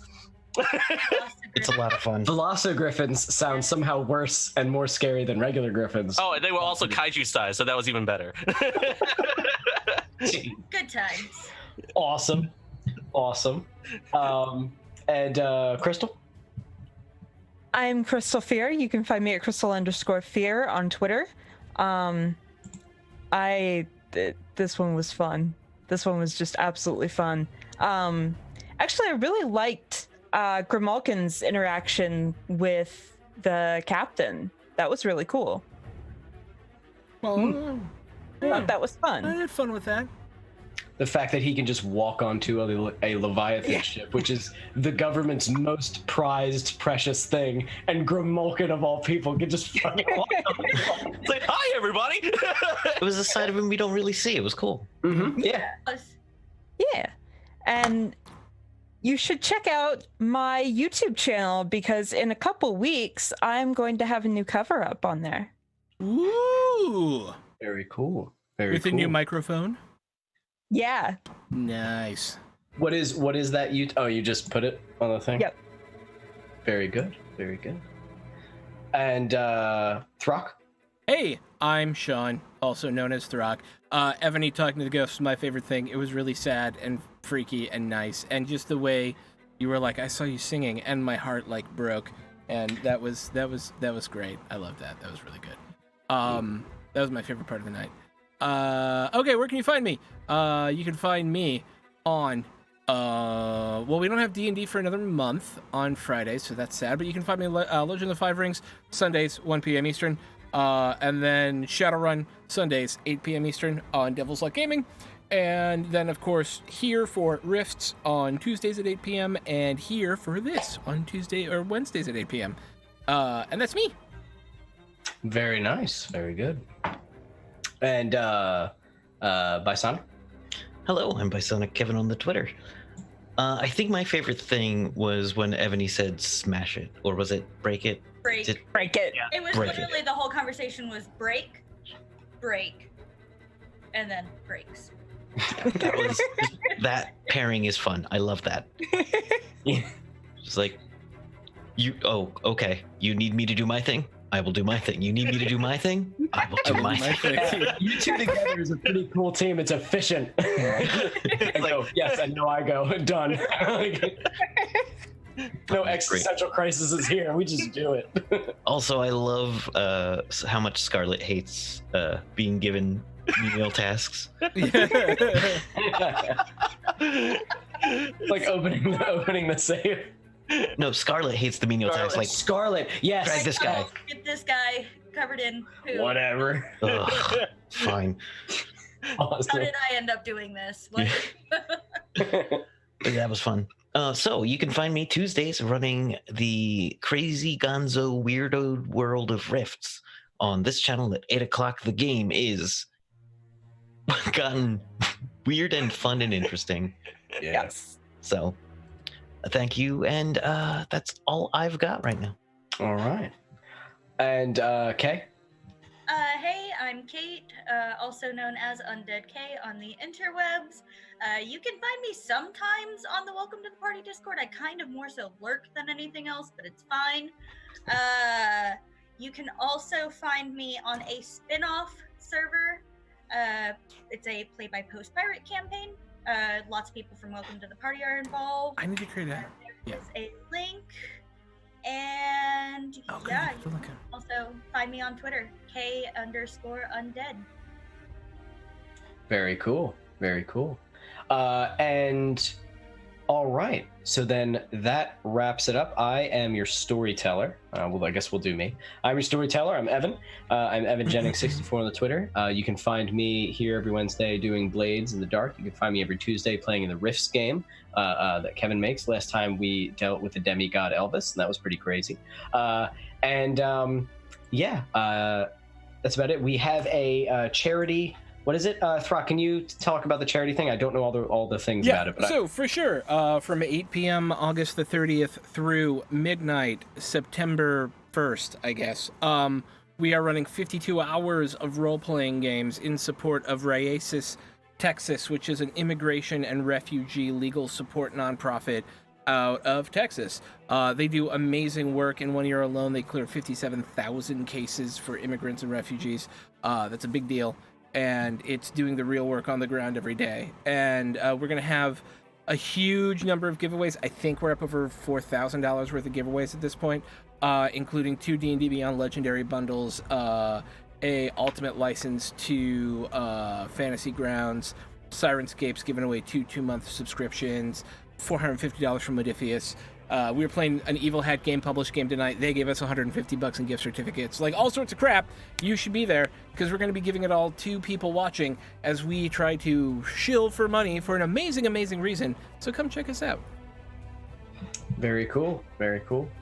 And yeah, and if you guys liked what you see, don't forget, Welcome to the Party has a Discord that Kay mentioned, and a Patreon. And you should check out RueInc.com, one of our sponsors. You should check out TabletopLoot.com for cool dice and stuff. And you should check out So Nerdwear for a bunch of other merch. Because So Nerdwear... It's what the nerds wear. Yes. Yeah. Yes. Nice. Yes. God damn Nicely it. Yes. done. It is what what the the nerds nerds wear. So thank you guys for joining us. I hope you enjoyed it, and we will see you. What are we What? rating? We're Oh, rating. We're gonna rate Soul Bear. Soul Bear RPG. We're gonna rate RPG. Soul Bear RPG. So please, when you enter this, what do we say? Welcome. Welcome to the Welcome to the raid. Welcome to the raid. Everyone say welcome to the raid. I don't know. Apparently my raid command is not working. So say welcome to the raid as we go visit our dear friends over at Soul Bear RPG, and we will see you tomorrow at... No, we don't have any game tomorrow, so we'll see you the next time we have a game, which I think is Saturday. Okay, bye. Bye. Bye.